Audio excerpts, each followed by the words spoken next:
Yeah. And what R&R is going to be able to bring, I believe, is you're connected with many more industries outside of cleaning, restoration. You're connected with the installation community. You're connected in so many venues that and a lot of us, like I said, I grew up installing carpet, not cleaning it. We Mhm. started cleaning in 1970, and so what I think R&R is going to be able to do, like Larry and Trina were doing, and Jennifer expanding the tracks, is you're going to theoretically be able to continue to expand the tracks as to what is hot in the industry right now. Case in point, World Floor Covering Association and CFI. Their number one challenge is getting people to become carpet installers, Mhm. flooring installers. You can make all the greatest materials in the world, but if you don't have a workforce to install it, what good is making it? So CFI, I just noticed again, they've got for 100 people, they're putting out they're giving people tuition to training for the first 100 people. So that's an Wow. example. And you guys with your magazine, you're so connected with so many groups and people. Larry's big thing was he always wanted to keep expanding the science, expanding the knowledge, and look at the opportunities R&R has right now with the connections you have with people that have never been to the experience. So Yep. it's always nice to have new speakers, new concepts, new thoughts. And that's why I'm so excited about the baton being handed to you guys, that it's going to be successful. It can't fail. With that positive energy and the outreach you have, let's make it happen. Yeah. That's We great, won't Barry. let it. It's all year long. Mildred and I have been talking, and we've been talking to our coworkers and the industry about, we got to find a way to usher in the next generation. Yeah, And yeah. every time I start talking about that, I feel like some of our veteran people give me, "What do you mean?" I go, and I have to pull out my AARP card. I go, "No, no, no, I don't need to be playing." That's what I'm saying. I'm saying we need to be the mentor to the next Sure, generation. Bring them in, sure. and we're this. I talked to Jeff Jones and some other people, and people who speak almost every time about our experiences, and said maybe we'll wait till Las Vegas. Let's get a couple new people, and there's new ideas and new things in here, and not I want to make sure they're not offended, and they get it completely. Yeah, We need them. We need them around, like you and yeah. me and Jeff and all those people. Well, So like you said, the constant expansion. Normie brought in a yeah, Spanish track for yeah, those that Espanol is their primary language. And you're absolutely correct, Michael. We have new people come in that aren't seasoned veterans in the industry. This show to them is one huge I'm lost. It's kind of like surface. I'm lost. There's so many things going on. So some guidance for them to say, "Hey, welcome into the industry. We recommend you do this. If you've never done this work, we've got from the basics to the most seasoned veterans activities going on. Mhm. And where do you fit?" And maybe a mentor program where you have people that'll tag along with these people to get them introduced to other people Yep.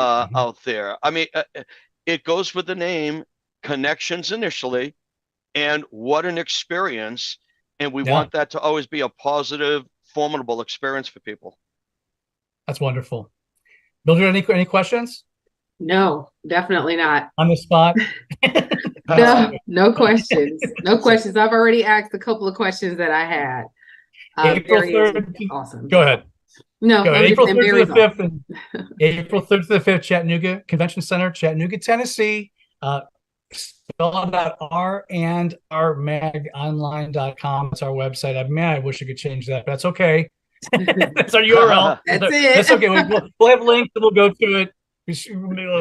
So early bird rates until the 1st of January. This is great. Barry will be there. Mildred will be there. I'll be there. We're all going to be there. Why don't you? What's keeping you from coming? We're going to have a good time. I think that we're Exactly. doing as a good. Yeah, no, Go ahead, listen, I Barry. wouldn't miss it. I wouldn't miss it at all. It should be a great time. And for everyone listening to this podcast, unless you've been involved at this level of organizing an event like this, you have no clue the energy and work that goes in. So Yeah. it's exciting to work with this new family that I'm with right now. The Coopers, I want to be a Cooper because they brought all their grandkids to Annie, and that had to cost an arm and a leg. Yeah. But you know what? I love Larry and Trina, and Larry's like my brother, and it's so nice because look, we're not getting younger, we're getting older. His focus right now is on his kids, his grandkids, where it should be. And they're still active. They've got a new venture they're opening up with wellness and health, and it's only going to succeed for them as well. Just like this baton is going to succeed with R&R. So thanks for allowing me to play with you guys in the event. Hopefully I bring a little seasoning of experience that I can, yeah, hey, that's a great idea. No, we already did that. Yep. Let me tell you what happened. Yeah, But you know what? It might work your, this time. I've told you 100 times, we need your brain, Barry, badly. So it's like a scarecrow occasionally over here. But I got a trick question I'll leave you with. This is a hard one for somebody of your stature, but do you have a favorite experience moment that you can think of? What, that was quite funny or whatever? I'll never forget that. I know. I should have warned you about that. Well, you know what? I have to be selfish for once in my life, okay? Because Clean Facts did an article and asked 4 questions, and it was all about giving. But I'm going to take the moment to receive at this moment. I think the biggest moment for me, we had just lost our daughter to cancer, Kim, back in the year 2000. And in the background, there was so much activity going on with not only the staff, but the convention itself, the vendors, friends, colleagues. We raised $28,000 for the Leukemia Lymphoma Society during that event. And my heart was so touched. And I put together a PowerPoint presentation for my daughter's funeral. And they allowed me to actually present it at the experience. And I started crying. I just told everybody, you're my family. You're my family. And so with Chattanooga and Vegas, hey, I want to see my family because none of us know when it's going to be our turn next. So wouldn't it be a shame that we missed that opportunity to be together again and tell people I love you, tell people let's support each other, let's make a difference in the world. And as my daughter would say, her 5th life lesson, touch as many lives as you can. And when she said those words, she was staring at her dad. So she basically told me what my purpose of being on the earth is. And I appreciate you allowing me to share this because this is how open I try to be with everyone. And if it's positive, I hope it rubs off. If it's negative, then I'm so sorry because it is what it is. I am who I am. I'm Popeye the Sailor Man. And but I really, really want things to go so positive for everybody. And together we have so much more power. So I'll see you all in Tennessee and Vegas. Let's party hard and let's work hard. Yeah, you have my word. That's what we're going to do. And thank you for sharing that with all of us, Barry. Really, just being around you exude positivity and optimism, and so I'm glad you took the time to join us today and be a part of the show, being part of the events in general. It's just a huge, really, really thank you. Well, thank you. I think that's it. I think that's episode 2 is in the can, as they say in the industry. Trade Talks, Unlocking the Experience. I'm Mike Balzano, Mildred Ingram, and our guest, Barry Costa. We'll see you next week. Thanks, everybody. Take care.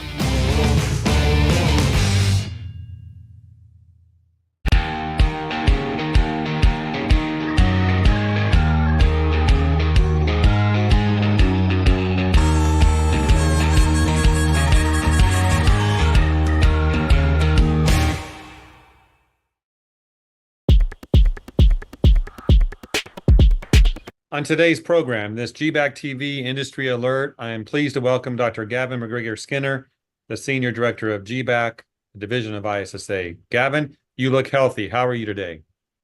Oh, Jeff, couldn't be better. It's spring and we're doing great. Yes. Now, Gavin, I wonder if you're so healthy because you know how to use cleaning products appropriately. Well, Jeff, what if I told you that I knew that 90% of the cleaning workers that we trained through our Cleaning for Health workshops last year could not recall one cleaning ingredient that was in the cleaning product they used? I would say that's not too surprising, but here's the thing, Gavin. I think our cleaning professionals, they do their work, they know what they're doing. They might not think about those products, they trust the manufacturer, or they know the products work and they want simple. Tell us, I know you have an article coming up in a publication ISSA produces about this topic. Why is this important? Because I think, Jeff, in the industry, the cleaning industry, when we learn something, when we have real data, real information, we just can't ignore it. We've got to act on it. And, Doug Hoffman, Dave Mora, Jim Manus, and myself, we ran 54 in-person Cleaning for Health workshops in 2023. We trained 893 essential cleaning professionals, and 90% or 804 workers could tell us the cleaning product they use. That's where that's really important. But they could not tell us, Jeff, the ingredients, the chemicals in those products. And that's a real big health and safety issue, but also an efficacy issue. What products and due to their ingredients work on what surfaces. I agree with that. I'm looking at your article now that people will be soon reading. You talk about surfactants, solvents, builders, enzymes, biological additives. Sounds like a science class to me. So tell us what the cleaner should know about the products they're using and where to get that information. That's a great question, Jeff, because, the use of cleaning products, not just by the industry, the cleaning professionals, but by everyone, it's ubiquitous. It's everywhere.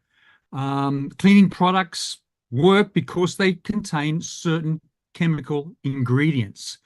And the challenge we have is that we need to formalize our training, our programs, our education programs to at least ensure, and this is where we really want cleaning professionals to really understand why that we're calling them professionals, is because they know how the products work, they know what the ingredients do, and it's not just by looking at the label, the safety data sheet, it's by understanding that you're right, it's a little bit of chemistry, Jeff, but understanding how a solvent works, a surfactant, a builder, an enzyme, a chelate, or a preservative, why are they in the products that we use, why they're important, and how to use them safely and, again, clean for health. So thinking about that, what actions do you want our viewers to take moving forward? What should they do? Wrap it up for us. Well, really important, Jeff. We went through in our Clean for Health workshops, the 54 that we ran. We talked to people about the labels. We talked about the safety data sheets. We said, if I said to you, Jeff, this chemical is considered hazardous, what do? This product causes burns to eyes, skin, and mucous membranes. This product has to be used and you need to ensure adequate ventilation. Or you need to use personal protective equipment, and it always says as required. Or maybe, for example, it's very toxic to aquatic life with long-lasting effects. All that needs to be understood. What are the actions we take when we know a little bit more knowledge than what we've got now on the cleaning ingredients we have in cleaning products? And then more importantly, Jeff, that critical next step, how to make informed choices. And that's where the ISSA has partnered with Penn State College of Medicine, with Dr. Rebecca Bascom, with the City of New York School of Medicine, Dr. Omrana Pashat-Razak, on a 2-year project on making safer choices, where we're going to develop a practical toolkit to ensure that we can increase the knowledge, the demand, and use of cleaning products, and so that people understand how the ingredients work, how to use them safely, how to use them effectively, but also how to talk about the ingredients we use in cleaning products as professionals.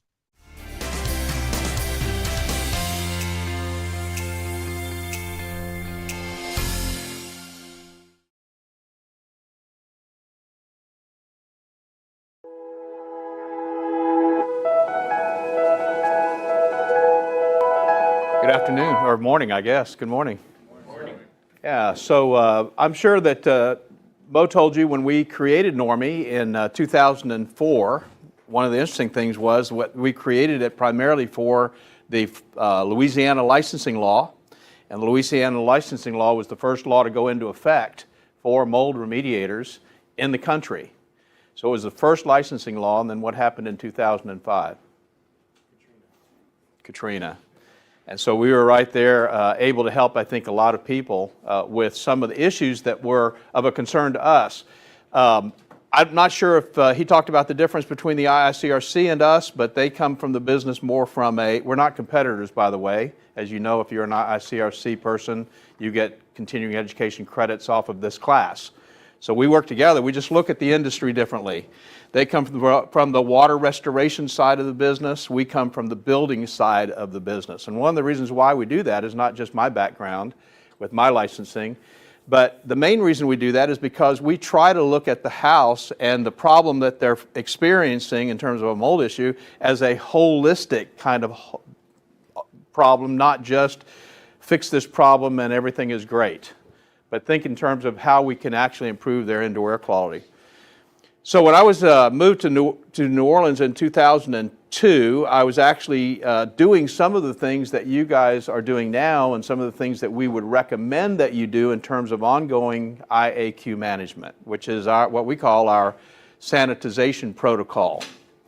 How you create an environment in which mold won't grow. And that was really based on my book, Mold-Free Construction, which you have access to if you have the Normie app. We do have an audio version there, so you can just listen to it. Might put you to sleep, but you can listen to it if you like, because it's on iTunes and on Audible as an audio book. But the sanitization protocol really does improve people's indoor environments, so you have the ability to do that. And I just want to tell you about somebody that I met when I was in New Orleans. I was doing some trade shows, and a radio program, and I got a call from a lady. Her name was Laura DeRocher, and she had 4 children. And her youngest child, who was 8, had some very severe sinus issues. In fact, as she was talking to me, she had, of all 4 of her children, the other 3 had constantly been to the allergist every month. Now think about that for a second. Every month, for years, they had been to this allergy doctor. And she had found some mold up in the kitchen area over one of the cabinets, and she was concerned about how that might be affecting their kids, because she heard me on the radio and she knew that mold was an indoor air quality problem. She'd never really thought about that before. It's mold, how could it affect my children's health? But she was putting 2 and 2 together. She was saying, maybe there is a problem here with this mold that I'm seeing. So I went out there and I did the assessment. It took the sanitization protocol. It was not the amount of mold or the type of mold, or there wasn't a moisture problem that actually was causing the mold. It was actually a HVAC problem with the relative humidity. So we did the sanitization protocol, put it in place just like you see it today, exactly the same protocol. And she was really excited because in about a week she was feeling better. Her kids seemed to be feeling better. She wasn't sure. But the interesting thing that she told me when I was there visiting her was that her little child, the one that was just a few months old, they had scheduled that baby for surgery, sinus surgery. And she said, we've decided to kind of put it off because things seem to be going better. We'll see how this goes. Well, interesting story to kind of shorten everything up. About 1.5 years later, maybe 2 years later, I got a call from her and she said, I got to tell you an interesting story. She said, first of all, I got a phone call from my pediatric physician, the allergist.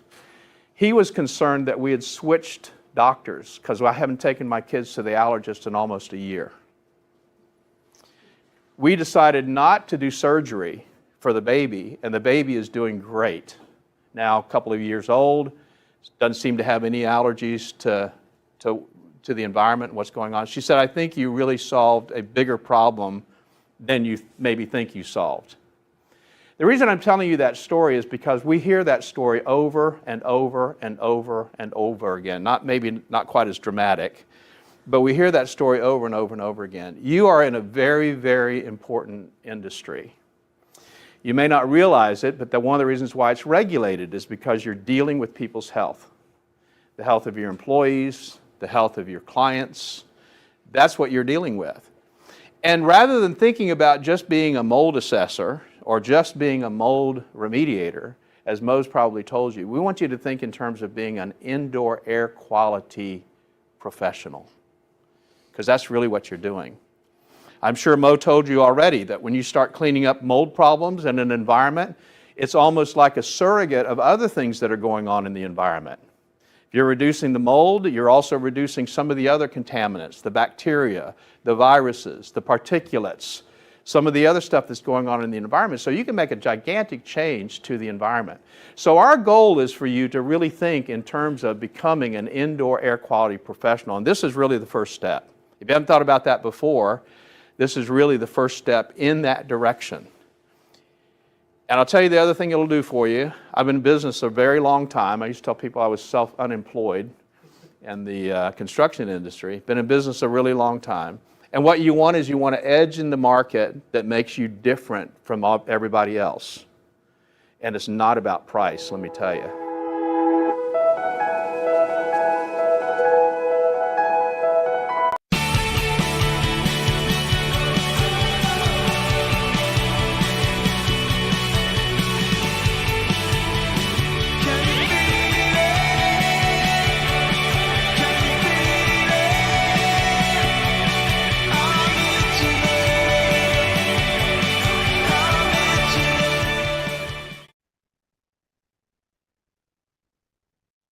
Okay, we have reached the last interview of the day. I think. I never know. Somebody else may walk up and we'll be doing another interview, but this is the last scheduled interview. Let's go with that. So I want to introduce Vlad, and I'm going to let you completely introduce and tell everybody about yourself because you have kind of a unique business model. So go for it. Thank you, Lance. Yeah, my company is called Restoration Inbound. We started working with mold remediation companies years ago, like 5 years ago, actually. It's when I got my first mold client, and I didn't know nothing about the industry. And then basically after a while, I discovered actually there's a bigger industry than just mold, and it's restoration. And there's something I call the big four, which is mold, water, fire, and bio are kind of the main four people do. And there's all sorts. And I've just been learning as much as I could. And we've tried all sorts of different models, everything from pay-per-lead to, monthly agency models in terms of marketing. And we're just here to help people grow. I like to say I want to be a scientist of helping restoration companies grow. And so I'm always looking to learn. So you more of a marketing company? Yes, sir. Yep. Marketing. We like to consult people on the sales side. We like to connect people to estimators, etc. But marketing is where we specialize in, especially you're Google. like facilitating the whole process. Mhm. But on the marketing side, are you actually taking over the marketing and doing it for individual companies so they become your clients? Correct. Yep. We go in and we optimize the website. We've actually built some AI to help optimize the websites even now, which is exciting. We can get to that. And then, we run the ads, we, write the content, social media, all that kind of stuff. Yeah. Okay. Well, we talked just before we went on here about right now we're broadcasting live over 11 different platforms, several social media platforms, and the rest of streaming TV. And we found that works, putting it out all over the place so people can get it in the flavor they want it. And I'm assuming that's kind of what you're doing. That's exactly it, actually. What I've noticed, Lance, and I'm sure you've experienced this as well, right? There's different audiences, and also state to state, depending on the restoration remediation business, different marketing channels will have different levels of success. So, even in some regions, some people like to use Angie's more. In other regions, they like to use more Google, Service Direct, etc. So we actually like to look at the whole gamut of options and then find what's best for the company in the region and the market as well. Do you work with reviews also? Yes. Reviews are so what's interesting is, right, you'll hear a lot of people talk about how they're a marketing company and how you should be marketing, etc. The biggest thing I think a lot of people don't talk about is how you got to position yourself to be marketable first. You gave, Lance, you gave a great presentation on how you've got to think about marketing outside the box, right? One thing you got to think about is differentiation. And I think reviews are one of the best ways you can do that by getting as many reviews as you can. A lot of people don't talk about reviews enough, in my opinion. They just start the campaign and they don't have the groundwork set. Right. Well, the presentation I did the other day, I think you were in there for yes. that. Yeah. I talked about you can market to a population and you're going to get all kinds of clicks, but if you're not getting anything beyond the click, you're marketing to the wrong group. These aren't the buyers or the people really interested in your service. Something just caught their eye and they're going there. That costs you money. Yes, exactly. Right. And a lot of times people don't do the groundwork well enough to actually get ready to convert the buyer. They don't know where those clicks are going. They don't know how to retain the clicks. And then most of all, actually, the thing also we find is that people who don't have a lot of reviews, that also means they probably don't have a process after when they get the client actually and following up. That's a whole different thing. We found that some clients that are great at sales, we can even do a worse marketing job and they'll still make even more money because they're just better at the sales side. Yeah. No, you're absolutely right. And truthfully, the marketing piece of it is what I think we are the weakest at in this industry, because we have people that are very passionate about the cleaning side of it, the restoration side of it. But when it comes to that concept of marketing, it's not a face-to-face marketing. It's face to region, face to area. And you need to know how to do that and navigate it. And it keeps changing. Yeah. As soon as you figure out, Google's changed the analytics again. Yep, exactly. Yeah, Google has changed it. They just rolled out Google Analytics 4 this year, right? So Google is constantly changing, and Google now is obviously with AI, right? They're scared that things are going to change. People actually found us through AI now, so people are searching through AI, and I imagine in a couple of years, people are going to be finding mold and remediation and restoration projects through AI as well, without a doubt. Now that it can give you even more customized answers. Well, I knew we were in trouble a few years ago and I think I mentioned this to somebody earlier. In my office, I have an Alexa device. Yeah. Next to Alexa, I also have one of the Google devices. Mm-hmm. Depending on how I phrase it, I can get them to talk to each other. Oh, man. Google, say hello to Alexa. Hello, Yeah. Alexa. How are you? I'm fine. Yeah. And they start conversing. And I'm like, I got 2 robots talking in my office. I'm out of here. Yeah. But that's AI, and it's becoming more and more entwined in everything that we do now. Yeah, one of my favorite sayings about AI is, if the internet was about information, AI is about action. And that's the one thing AI is going to get better and better at every year, is making everything more actionable when it comes to writing content, when it comes to people searching in a much more specified way, right?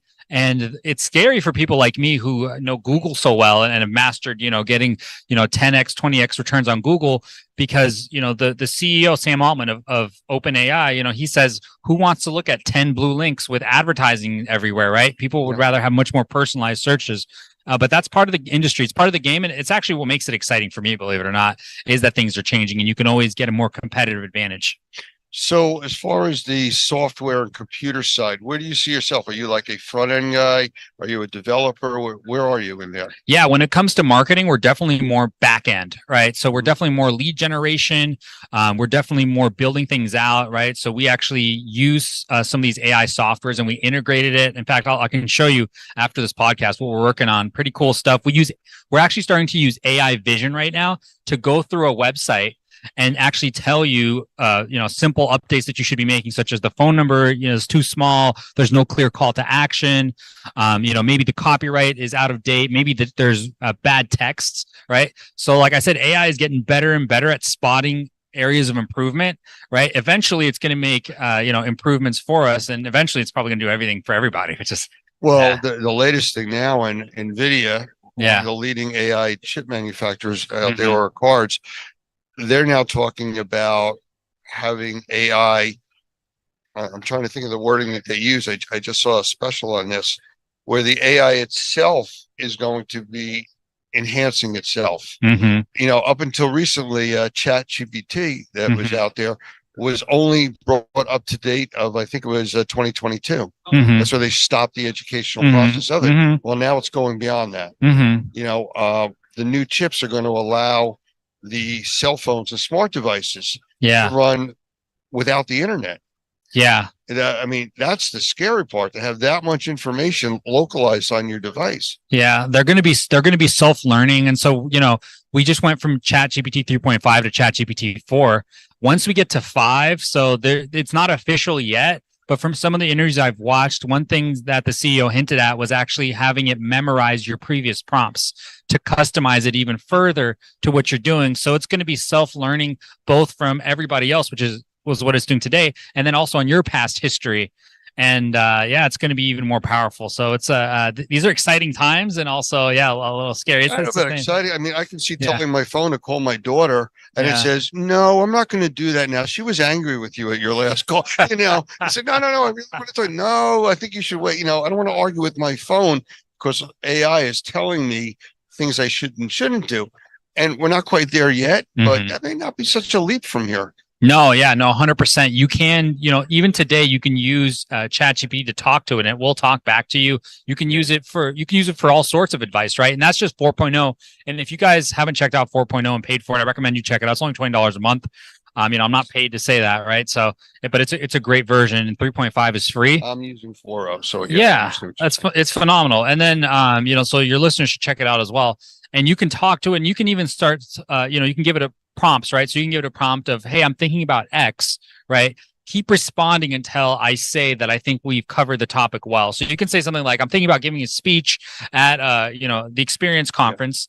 I'm thinking about giving a speech on water remediation, right? What do you think the topic should be about? And then you just go back and forth with it. So there's all sorts of great stuff today where you can work with it. What we're talking about is, years later when it gets even more powerful, and who knows, right? It's gonna go from software to hardware, and that's when things really become Well, Yeah. it's already happening. Yeah. There's I just saw it on I was watching something on TV, and they were showing a new AI robot that was actually built by one of the car manufacturers, not Honda. Mhm. It's a foreign one. not Tesla. No, wasn't Tesla. I can't remember the name, but it's one of the European car manufacturers, Mhm. and this thing was terrifying. Mhm. It had the look and movement of a person, Mhm. but it was making its own decisions. Mhm. Like if something was in its way, it would move it out of its way. Mhm. It would recognize what was happening, what the person talking to it wanted. And this was in real time. Yeah. And, no, we're not at the Arnold Schwarzenegger style. Not yet. Not yet. Everybody's talking about it. Of course they are. But, it's something that we can't hide from either. We need to embrace it. We need to understand it. And we need to make sure it doesn't get out of control. Yeah, 100%. I think embracing it is the first move, because once you embrace it, then you can understand it. And once you understand it, then you can make sure it doesn't get out of control. And I would recommend everybody out there you could use first of all, you can use AI to write content for you, right? If you have different ideas, one of my favorite things is you write down the top 10 questions you wish your clients already had the answer to, right? You can have AI write all the answers, right? And then you edit it, right? But basically, once you get past those basics, right, we're talking about the next level, and it's just speeding up ahead. It's ChatGPT, by the way, officially is only 1 year old, right? So that's the crazy part. The good news is today, still sources like people are still Googling, right? So Google is still a very powerful source, right? And so this stuff is still fairly predictable, and you still can get great returns. I think what's going to happen is the competition level is going to start getting smaller and smaller, and it's just going to be a lot higher stakes, so to speak, as time goes on, because I don't think people want 10 different solutions, right? Right. People probably want maybe 1 or 2 or maybe 3 companies max, right? Well, I know I've talked with a lot of people, and even some of the people here from my presentation on marketing, and they're like, I'm not dealing with AI. It doesn't get involved with what I do. They're so wrong. Yeah, 100%. A simple example is, again, an Alexa device. You ask it a question about snowblowers, and 10 minutes later, you pick up your phone and all you see is ads about snowblowers and shovels. Yep. We're targeting. Now, that's not a coincidence. Nope. That's happening because someplace out there in the mist, Alexa knew that information. It was translated or transferred someplace, and now you're being given that information based on what you were requesting. So it's all connected. Yeah, 100%. And you're talking about retargeting, right? And so most likely, right, you've been tagged on a pixel, and basically, Right. as time goes on, right, what's going to end up happening is hopefully these answers are going to get better and better and better. And that's what we're hoping for. We're hoping for the side of good, right? As these things become more customized for our preference, right? Not more customized for these AI companies, which have, insane amounts of power. But what's even cooler also now that I've just seen, because I go to some of these, I'm from Seattle, right? And ChatGPT, OpenAI actually is Microsoft's, from Seattle. So basically they have some AI conferences and tech events over there. They've even got smart devices now that will use AI to talk, like toys even, right? And they can talk to children, right? Forget about, having a little, Toys R Us Woody doll where you pull on a string and it says something. It just goes back and forth all day. So you can, this stuff you can integrate with whatever you want. You can have little marketing materials out there about your company and it can educate people, right? So I'm excited for these types of things that are really on the cutting edge. Are you familiar with SoundHound? Tell me more. SoundHound is a company that is running all AI, but they just contracted with, I believe it was White Castle, Chick-fil-A. And oh, yes, I have heard of them. Yes. And they are doing all of the now online, not online, on-site ordering at the drive-ups. Yes, for drive-thrus. To AI. Yes. And they're processing your orders. Yes. And, that's just the latest thing that's out there. You don't have a choice. You're now going to interact with artificial intelligence just to order a chicken sandwich. Yes. And there's another company called Donuts that's on the rise. That's something similar to that. That's going to democratize it. They're also working on AI for just your front desk, just an admin, right? You call, right? They'll reroute different calls. So this stuff, I think, a year from now, is going to be closer than ever. I think maybe even a couple of years we'll start seeing it more and more and more. So now that you've educated and terrified people watching this, how can they get in touch with you if they want to go to your website? Yeah, restorationinbound.com. You can see our clients' testimonial videos. You've got contact information on there, or you can find me, Vlad McCartimian on LinkedIn. I'm happy to help.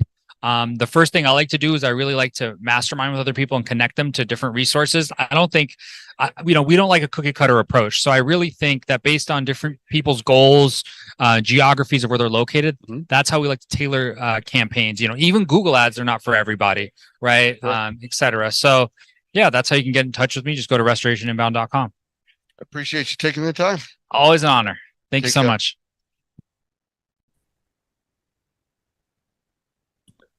All right. Good evening, everyone. Welcome to Normie Recertification Training. Today is October 8th, 2024. I want to welcome everybody to the room. For those of you that are here with us, just about every training that we do, you'll notice we did a little bit of a different start today. We didn't have a countdown clock. We just brought our guests right into the room so we could get started right on time. So I want to welcome Gavin. You all know Dr. Gavin, and Mason. And I'm going to let these guys talk about themselves in a moment, but a little bit of housekeeping I want to take care of here first. And Doug, I don't know if you had any announcements you wanted to start off with? Well, I suspect that Tim will probably announce the classes that are coming up, but we did get Best Living Systems moved into its new location. We're shipping out, which is really great, and the new affiliate program is up and running. So if you're interested in air purification, air filtration, testing, remediation products, we're rocking, ready to go. Thank you, Doug. And I wanted to start off with these announcements first to get this all out of the way, because there's a very serious situation going on, which we're going to be talking about. And I don't want to go to announcements after all of that. So we're just going to get that out of the way now. So Tim, you want to let us know what's going on with some classes?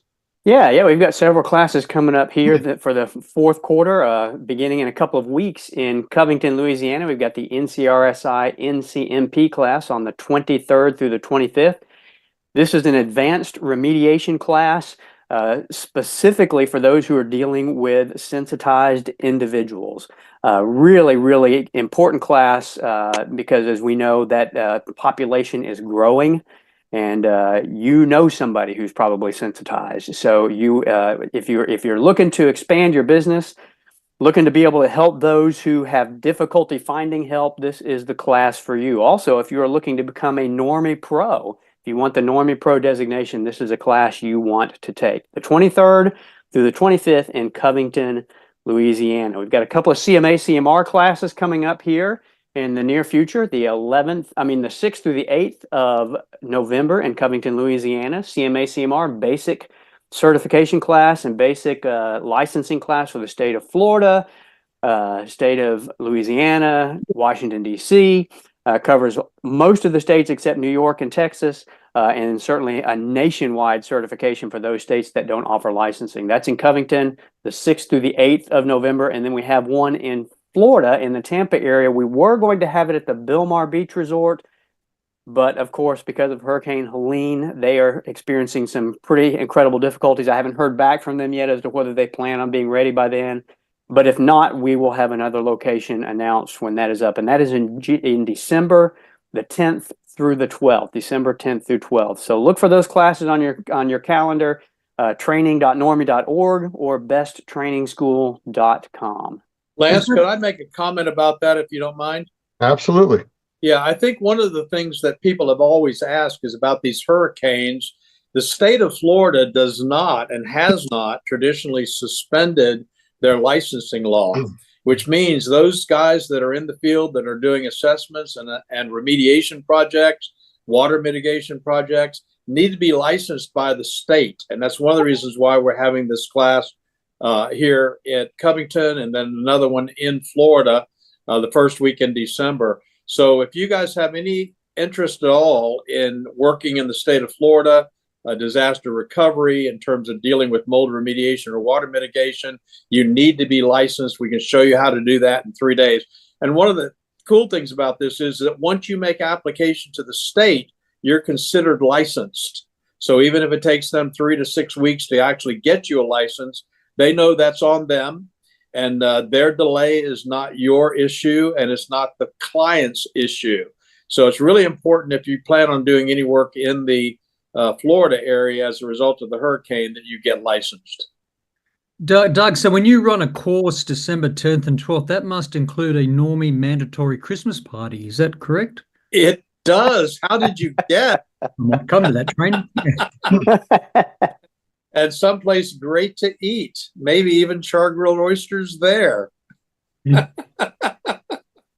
Well, hopefully we'll be able to be at the hotel on the beach. It's one of my favorite places to be. Unfortunately, they took a lot of damage and they're right in the line of fire again. So let's hope that they fare this pretty well. We've been at that hotel through a hurricane. And it was, I think, a Cat 1 when we were there. It was. Yeah. Yeah, and it was, we were surrounded by water. It was, it was intense to go through that at a Cat 1. So it'll be interesting to see what happens with this. Hopefully, we had a very nice room. Yes, I'm still not sure why we were up on the top floor in a room surrounded by glass during a Cat 1 hurricane, but yes, it worked out. Yeah, it was a good place to be. All right. I want to get going with this. We're making a little light of this, but it's a really serious situation that we're dealing with right now.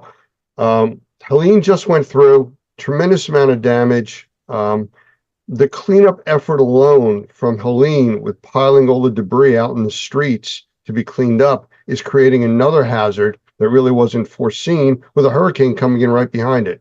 We're talking about projectiles of refrigerators, if you want to call it that, TVs, whatever else is thrown out there. So if you're in any of these areas, keep that in mind that, all the stuff piled out in front of your house now could become something that causes a lot of damage. If you think about it, when a storm's coming, you're out there bringing your chairs in and trying to secure everything in your yards. And now you've piled all this debris, sharp edges, lumber, and everything else. So be cautious of that.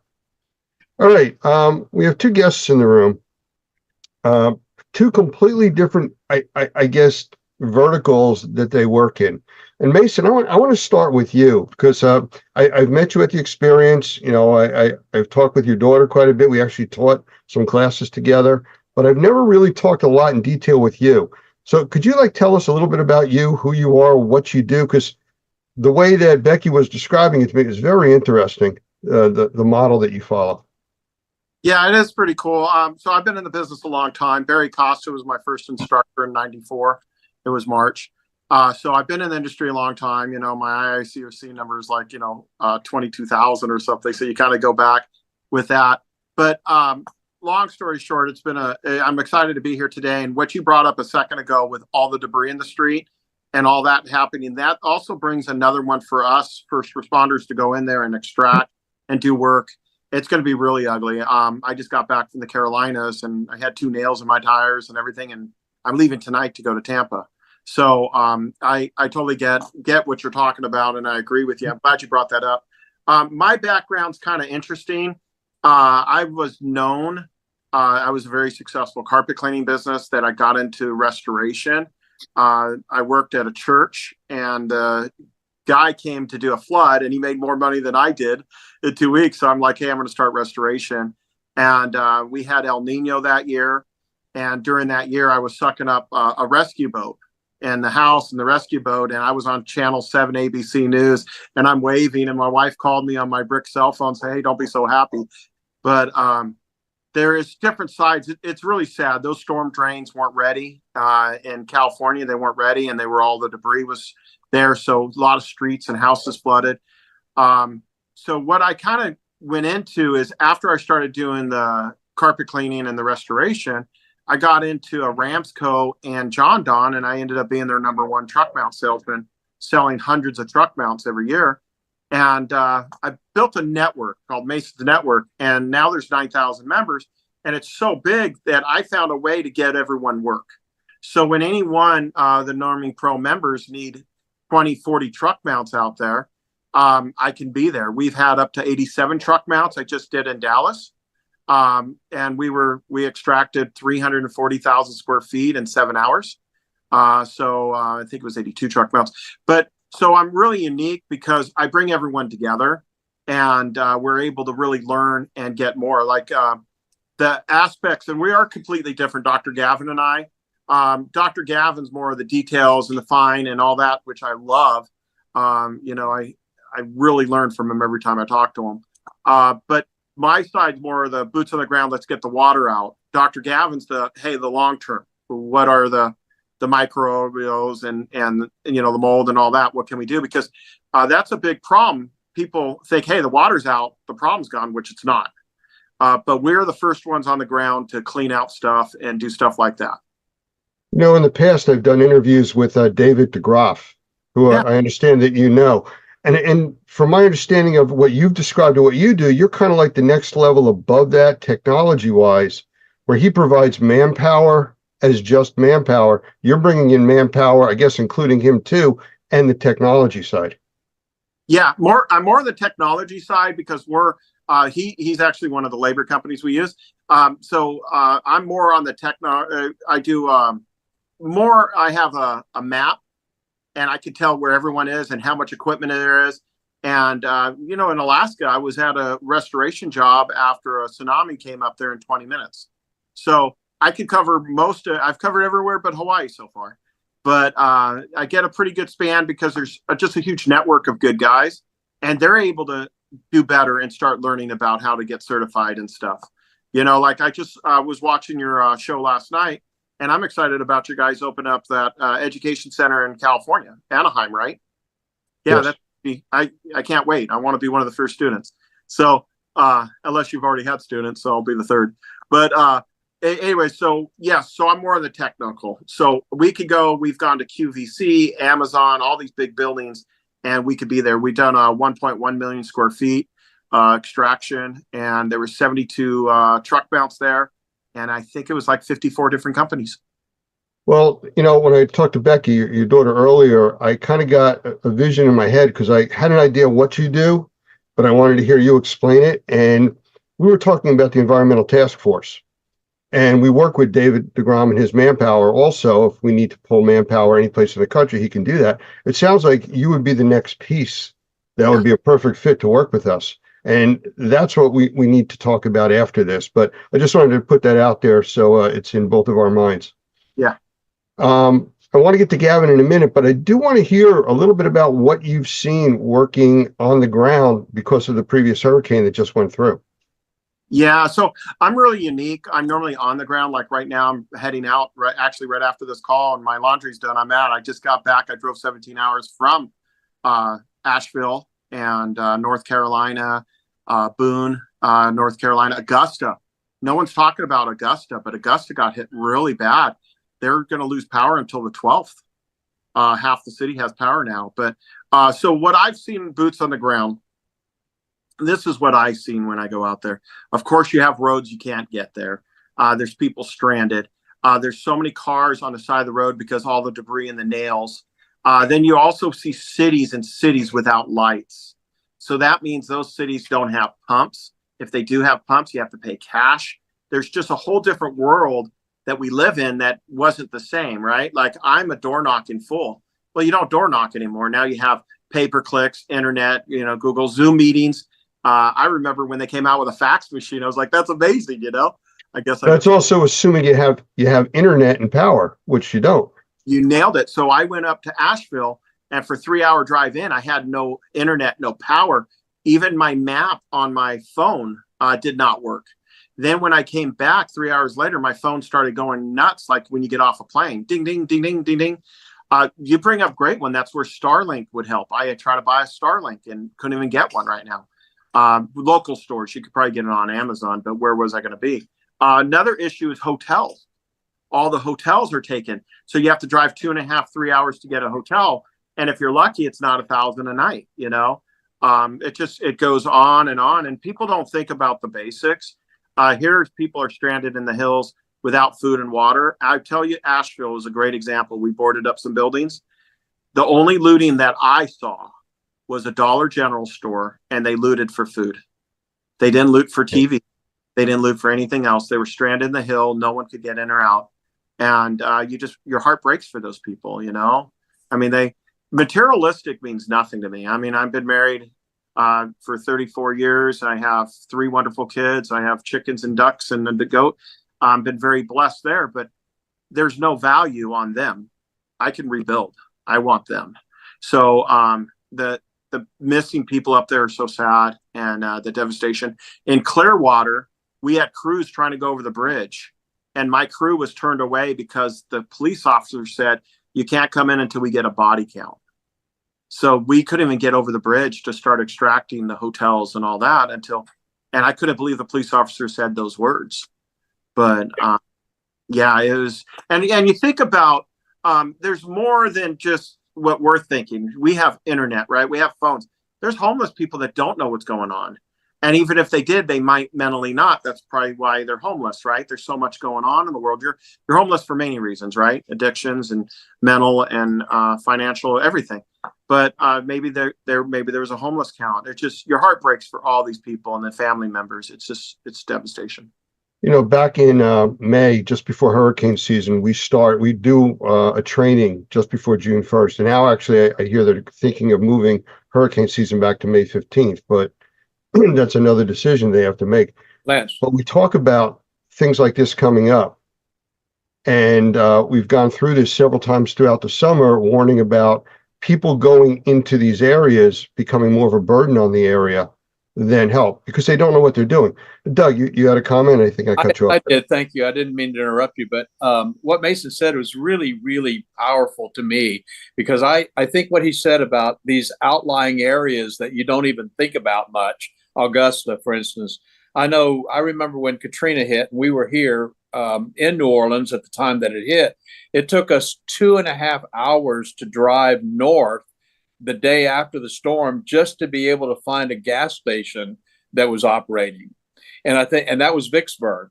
And I think we forget all of these little towns around where the media has been in the big towns, basically, but all these small towns that nobody knows about, just devastated by this kind of storm. And so I appreciate so much what these guys do, and they realize the magnitude of it. And you're right, Doug. When I went to New Orleans in 2005 for Hurricane Katrina response, it wasn't until day 11 that I got to Biloxi, and no one had told me about Biloxi. Right, that's right. We're all flat out overwhelmed in New Orleans with the floods and the wards and the bank that broke and the medical center we had to deal with, and also the shelter at the arena. And then suddenly said, "Oh no, tomorrow you got to go to Biloxi." What's Biloxi? I couldn't even spell it. We got down to Biloxi, and I had no idea the destruction down there and the isolation of the people. And as Mason correctly said, right now, when we start to see these storms, these big events, connectivity is an issue. If we can't connect, we don't have the skills to get out a paper map and read a paper map anymore. We don't have the skills to communicate without connection. And that is, and as Maiden said, I'm in an area where I had nothing, had to go back to first principles. And then when I left the area, my phone went crazy. And that's what we're going to find in Florida within about 36 hours. Well, and truthfully, a map is very difficult if you don't have GPS. I know when we left here, if it had not been for the locals using their chainsaws, I'm not sure we could have found the roads.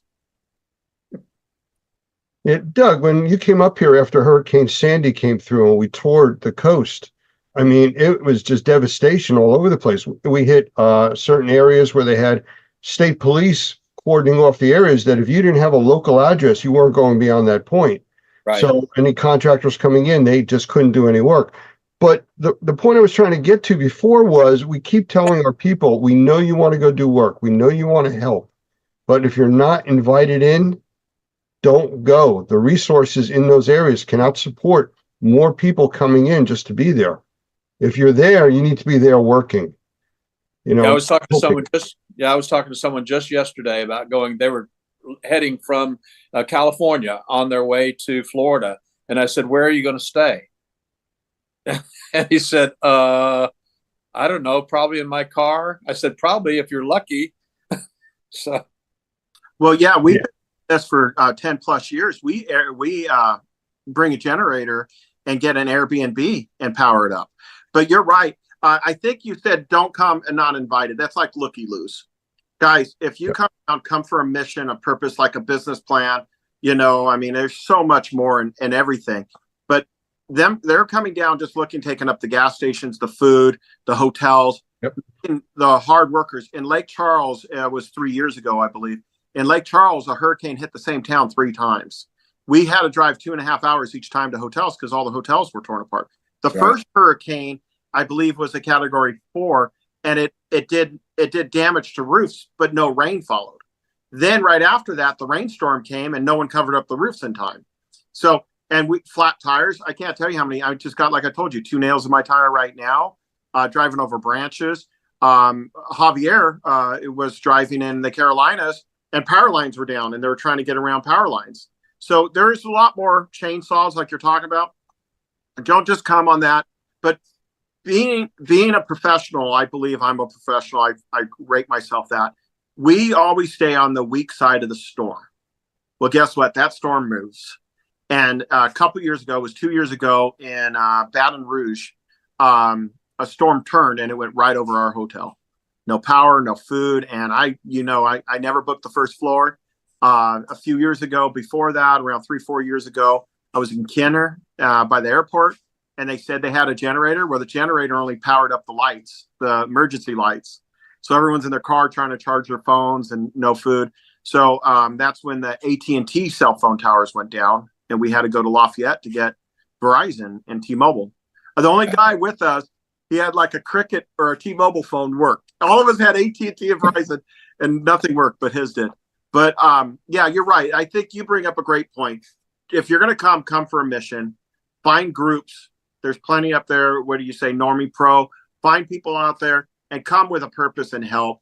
And, and don't gouge. You know, gas stations, they get in trouble if they gouge. Come here and really help. I mean, really help. And there's nothing wrong with making a living. But, you know, you've got to open up your heart too. Gavin talks about that a lot with getting paid and stuff, working on these disaster sites, and that comes afterwards. And there's a way to do that, and you have to do it the right way. However, that shouldn't be the focus up front. And you don't want to go into those areas, and I use the term uninvited, and maybe that's not correct, but without the proper training, equipment, and everything else, because then you fall into 2 categories, a victim or a survivor. And they don't need any more of those in those areas. They need helpers.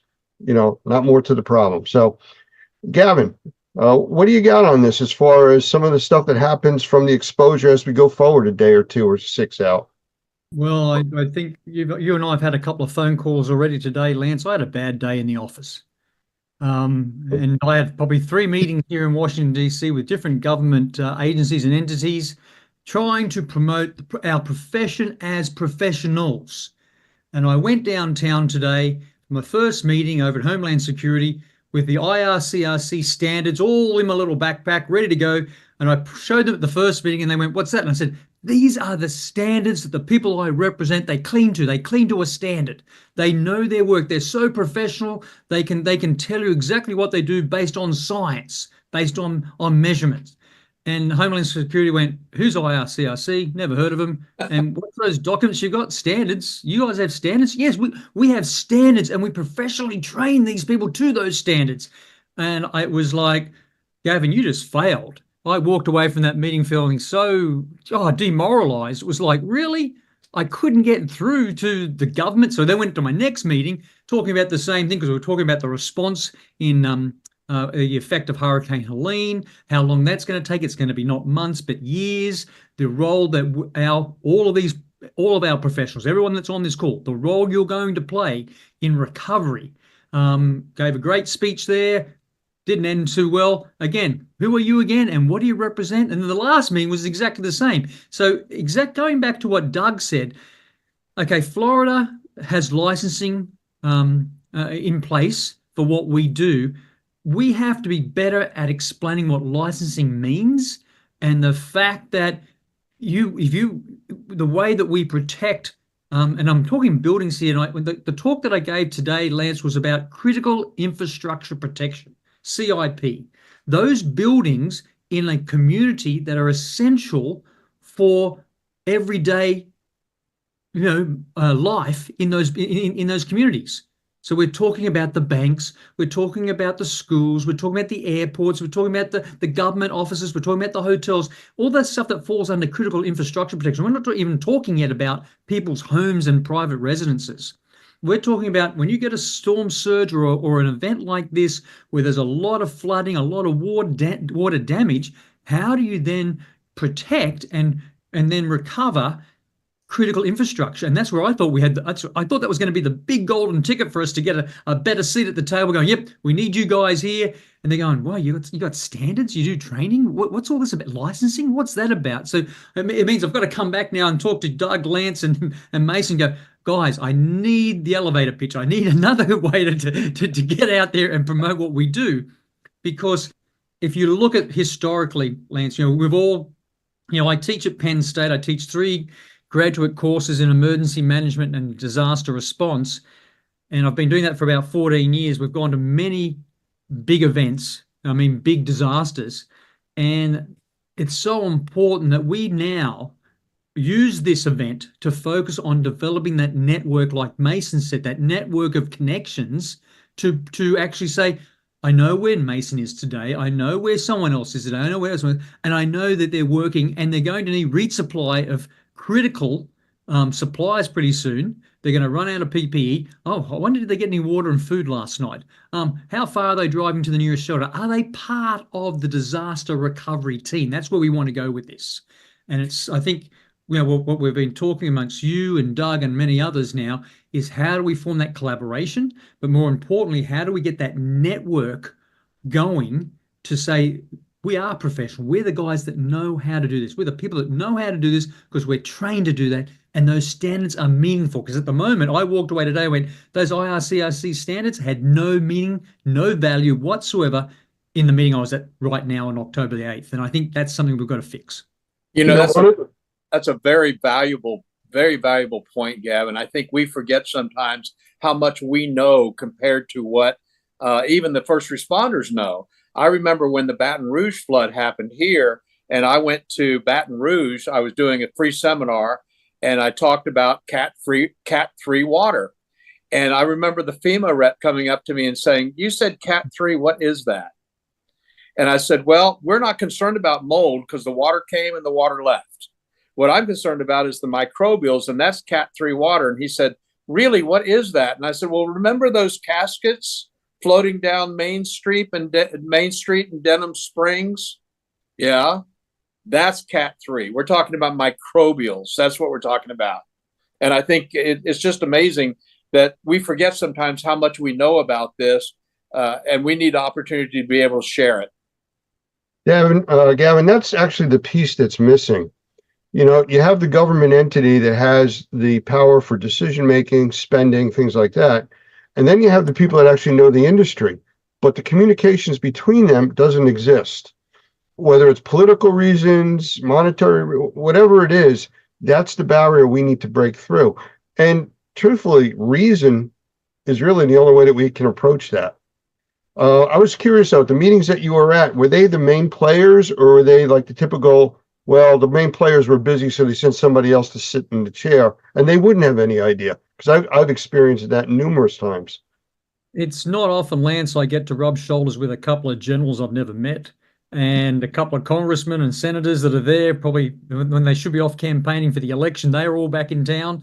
Yeah, the first meeting was a high-level meeting, which, again, I appreciate the opportunity to, again, represent our industry, talk about the skills, the knowledge, the skills, the abilities, and the professionalism, and even just talking about the science of drying. That's what I was really talking about, and the need to do that in critical infrastructure. I was really focused on critical infrastructure. So I got my piece in, but then from the questions I received, and then the coffee break, and of course you have the discussion after, I went, oh, I'm not there, am I? I haven't got you convinced. And I can understand, I know, Doug, probably one of the kindest guys I've ever met. We do this because we love what we do, but it's still a business. And in the end, I've got to feed my family, as well as Mason's got to feed his, and Doug's got to support all those grandkids that he's got. But it's important that we want to, in an ideal world, if I could go and do what I do, without worrying about the money, I'd do that, but I can't. And when I use consumables, when I move people, when I use gas in the cars, when I have to pay for hotels, when I've got a team in the field that I've got to look after their health and safety, that costs money. And that's where we have to then justify that we do have a seat at the table. We are part of recovery, and we do it the right way. And the discussion I had with Doug just recently was, what would be our response if a certain state said, we aren't going to require licensing? And, that made my blood boil. And I thought, hang on, wait a minute, I've got to come back with a better response than that. What would be the professional way to say you're doing it the wrong way? Well, again, somebody has to, quote, be in charge. Unfortunately, the people that are in charge aren't the ones that are educated in what needs to be done. So that's where we have to team up with them. I want to go back to a quick point that Mason said earlier, though, about not having cell phones and having to use regular maps. If you can find a map, there's not many places that you can actually get maps any longer. But we actually activated something today that you're going back old school, ham radio. I was running and monitoring a ham channel down in Naples for about 5 hours today. Now Naples still had internet service. They're outside of where the problem was, but their reach wirelessly is big into these disaster areas. There is communications that is possible. So thinking outside the box, there's other things that we can do. And I think that's what we have to do outside the box, to talk to these officials and say, hey, let's do it, but do it the right way. Well, and I think what Dr. Gavin was saying about, there are very few of us that are literally following the science. And when we talk about trained professionals who are certified by a state that actually requires it, that's a huge amount of credibility that we need to be able to share with those guys that are in decision-making positions. Yeah, and Sohan and Mo have made those comments in the chat here too, Doug, and I totally agree with them that there was representatives, a CEO and a vice president of operations from an airport. You can guess which one it was. And they've had some water events before. There's some water damage. And the VP of the operation went, and we always go with the cheapest bid. And I went, what? Good, because I'm coming into your airport. I'm going to bring in my tools. I'm going to take measurements over the next couple of weeks and the next couple of months, and I'm going to show you how unsafe and unhealthy it is based on the measurements that I can measure. Where I can measure air, I can measure surfaces, I can measure water, and I can give you real metrics based on science. Well, why would you want to do that? Because I want to make sure the job's done properly, and what I mean by that, it's done focused on health and safety. Oh, well, no one's ever told us that before. And I went, you're in Florida. You've got to be kidding me. Hey, Gavin, I'm sure you've seen it, the movie Space Cowboys. Yes. Well, there's a line in that movie about what are our chances, and I don't remember the exact line, but the idea was, he says, well, we have a rocket, with 100,000 different parts made by people all over the world, lowest bid sitting on top of 1 million pounds of liquid oxygen. What could go wrong? I love that. Hey, so I got a question for you, Dr. Gavin, and everyone. So we think of the disaster and the people that are stranded, the animals and everything, right? It's terrible. Well, one came across to me yesterday, and I can't stop thinking about it. The assisted living, they can't move all the people out. I mean, think about that. I mean, what's the procedures to dry out that place and keep it safe, you know, and let alone if the storm hits the building, we didn't move them. And honestly, how do you move them? How do you move 900 patients or 500 patients? Dr. Gavin, have you guys ever thought of that? Yeah, I mean, I've been involved in that, Mason, and I want to be really clear with everyone. What I do and what I teach and what I train and how I operationalize, it's based on equity. Everyone is equal. And I've had some real challenges. I know when Sandy hit New York City, and I was involved in the evacuation or the moving patients from hospitals, those 7 hospitals that we moved patients from, and some of the barometric or the much larger patients, we didn't have means of doing that. And then we talked about, oh gosh, there's equipment in London, in the UK. If we get that special barometric bed that can lift that 300-pound person, then we can evacuate them. And I said, why are we even having this discussion? Just get the bed. Because that person is not, with no electricity in that hospital, we've got to get them out. Now, when you go back to the community, and especially Florida, with the demographics of the age, the assisted living, but more importantly, the retirees down there, there's a lot of people that are not capable of doing things that we expect them to do on the TV. And that assistance is lacking. Now, if they're staying in place, what are they doing on Friday? And as you've probably seen yourself, Mason, areas in North Carolina, Tennessee, and even Georgia now, you've got to take your own water. The water is not safe to drink. You can't flush the toilet because the waste management system's not functioning. The sanitation's not functioning. You've got to focus on if you're deploying right now, and I'm talking to everyone on this call, if you're deploying right now, you have to be trained for deployment. You have to be responsible for health and hygiene. You've got to go in there and say, how much food have I got? How much water have I got? And how long can I stay before I need help? Because I've been involved, Mason, in a number of disasters where we've all deployed, and then suddenly the responders, I've had to go rescue them. Yeah. You know, one of the things I was going to say, Mason, is I think you really nailed something that we forget about. Nobody's talked about Sun City, southeast of Tampa, and you're talking about a whole community of elderly people basically on the water, Ruskin, right there, 2 miles from the water. How are they going to fare, and who's taking care of them? You know, one of the things that we're skipping over here with, and you mentioned the elderly like that. I was involved with evacuating a nursing home during a major flood with Hurricane Floyd. And we were taking elderly people out that really had no understanding of what was going on. So we were dealing with panic. We were dealing with people that we were making their health conditions worse just by trying to move them out of the water. And, you need training for that. You can't just send people in to grab and run. It's another level of training. And then you need a place to go. That was one of the things that we ran into, Gavin. Where do you put the patients, after you take them out of the environment that's keeping them safe and healthier? Really, really good question, Lance. In the medical world, the hospital world, we practice, we train, we drill. Right. And so we have exercises. What I'd like to suggest to our community, our network, is that we start, again, replicating, copying what there's. Let's start exercising. Let's start practicing. Let's start drilling. Let's start doing real world scenarios where we either as a tabletop exercise or as a functional, as a full scale drill, we can even do that. But let's get the right people within our within our network, within our industry together and actually train, rehearse, practice so that we understand how to address some of these needs. Because you're absolutely right, Lance. On Friday, they are going to be real world issues. And I would feel much better if I could say, well, 3 months ago, we as an industry did a tabletop exercise, and here are the challenges. These are the things that we thought we were going to face, and here are some of the solutions, and then apply them on Friday after Hurricane Milton's gone. Mason, when you just got back from, you were in North Carolina, I believe you said? what are some of the estimates out there on power outages? How long are these people looking at? And you mentioned like 4 or 5 days from now for one area, but the more rural areas. They have no, and it's amazing on the power.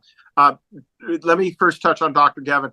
I love what you said. Practice before the tabletop. I can't believe this thing means really powerful for me. My son plays baseball. My son plays tennis. You know, we've all done sports and stuff, and you practice, right? I mean, a baseball player will hit off the tee. So I love to talk about that. I think that's incredible. On your power thing, there is no timeline in the hills. There's towns with nothing, and they're not going to get power anytime soon. In Augusta, they said October 12th. They started getting power in half the city 2 days ago. But in the hills, there is no timeline. And everyone has tailgate meetings and all those things. So all the hotels I go, I see lines and lines of trucks. And it's a jigsaw puzzle to get all those line trucks out, right? And they have meetings and they have to do them, OSHA and meet their standards and keep safe, because we don't want them to get hurt either. So, no, there is no timeline up in the hills. They didn't give us any. I was there for 4 or 5 days before I saw the first military truck go up there. I was going to ask you about that. What did you see as far as security and protection for the workers? And none. That's something that you need to consider when you're going into those areas. Yeah, there was none up in the hills in the Carolinas. Up there, there was nothing. Typically in Lake Charles, when the hurricane happened, any place that had guns, Dick's Sporting Good or anything like that, the National Guards came in, and we were sucking up a building. And all of a sudden, I saw these Humvees and military with guns coming out. I was like, hey, I'm not breaking in this building. I'm sucking it out. And they're like, no, we're here because there's guns in the pawn shop or in the sporting goods store, in the Walmart or whatever store sell guns. Yeah, so you're right. There was no security. And honestly, no one could get up there. And then they have a curfew line. So it takes you 2-3 hours to get in the hill. And then it takes you 2-3 hours to get down with no lights and no power and bad roads around trees. And then they curfew 6 or 7. So it is devastation. In New Orleans, we had a lot of court buildings we did right on the water down there. And we had to be out by 5-6 o'clock, so curfew, everything. I like how you said that. And I don't know if invite or that is the right word, like you said, but you need to come with a purpose and understand that there's so much I'm still learning. I just got some new mock boots and stuff like that. There's so much. Most of these buildings have sand and debris, and it's more than just sucking up water. So you kind of have to understand that, like the hotels, the food, the lights, 2.5 hours. So someone might work 8 hours and be on empty and they're not getting out. We had one guy in Orange Beach 2 years ago during that hurricane came up. One of the buildings we went on, they put a pretty roof with river rocks. Well, the hurricane took the river rocks and built up all the penthouses. So there's just stuff you're always learning. I think people really need to touch base. I really love what you guys are doing here at Normie. And Dr. Gavin, you guys talking about moving the seniors, when they have dementia and all that, they don't know what's going on. That's another panic. There's my big thing I saw in Louisiana, broke my heart, is how many people lost power, their fridge with no food. And they also had no air and oxygen, right? I saw other people bring in their oxygen tanks to help the neighbor. And it was just, Louisiana really touches your heart, that what they did down there. And trucks coming in to Houston not long ago, Harvey. And I saw people with boats and everything just bringing waters down the road. So there is a lot of great people and they want to help, but they kind of need to know a system, pair up with a church or something out there. Doug, correct me if I'm wrong. Wasn't there a situation with Katrina where the local police department took over, I believe it was the Walmart, and actually staged out of there? Yeah, they were able to function. Yeah, I think that's exactly right. Of course, what was interesting here, I live on the North Shore away from New Orleans, so I'm considered kind of in the country. And of course, we didn't get power here for 3 weeks, and I think internet for 5. But what was interesting to me was how many people were there to help immediately, providing water, places to sleep, food, and so forth. And then, as you suggested, there were several areas that they actually took over as their staging area on the North Shore and in New Orleans area, where they could actually take care of the people who needed it. So, yeah, there was a great response in Katrina. And I think what's interesting is that it wasn't nearly as organized as I think it's been today. I think Mason would say that and Dr. Gavin would say that, is that we've learned so much since 2005 about coordinating these efforts, even just the simple things like being able to communicate to one another. Back then, it wasn't quite so easy. You know, there's a comment in the chat from Mo. There's a multitude of software with maps that can be utilized with no connectivity. He's absolutely right.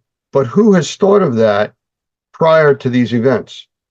And that's the whole tabletop concept. You know, if there's no reason to be without your internet and all your fancy tools, why are you going to look for, you know, the paper and pencil? But you need to know how to use it. I love what you said. I went to Love's Truck Stop to get a Garmin. You know how hard it was for me to buy a $500 to $700 Garmin when it's on my phone for free? But when you're driving up the hills and it tells you to turn here and it's a cliff, let me tell you, it's the best investment I ever spent. Yeah. It was hard. Yeah. Well, as far as going forward, I mean, I know we have a lot of people have gotten some calls, you know, they're saying, hey, what can we do? You know, can we go to these areas? I don't have an answer for you for that because, first of all, the hurricane hasn't hit yet. The previous one does, but we don't know what the conditions are going to be where the previous hurricane went through after this one passes through. It's not going to make it better. Let's start with that. It's going to be worse.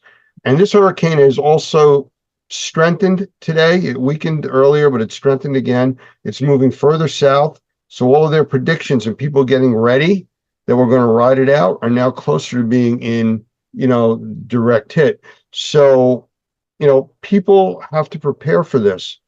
And the old mentality is, I've been through hurricanes before. I was listening to some of the news stations and they all said the same thing. Nobody's been through one like this. This is something that hasn't happened in over 100 years in this area. There's no one really alive that's experienced this to say, I've been through hurricanes, I'm okay.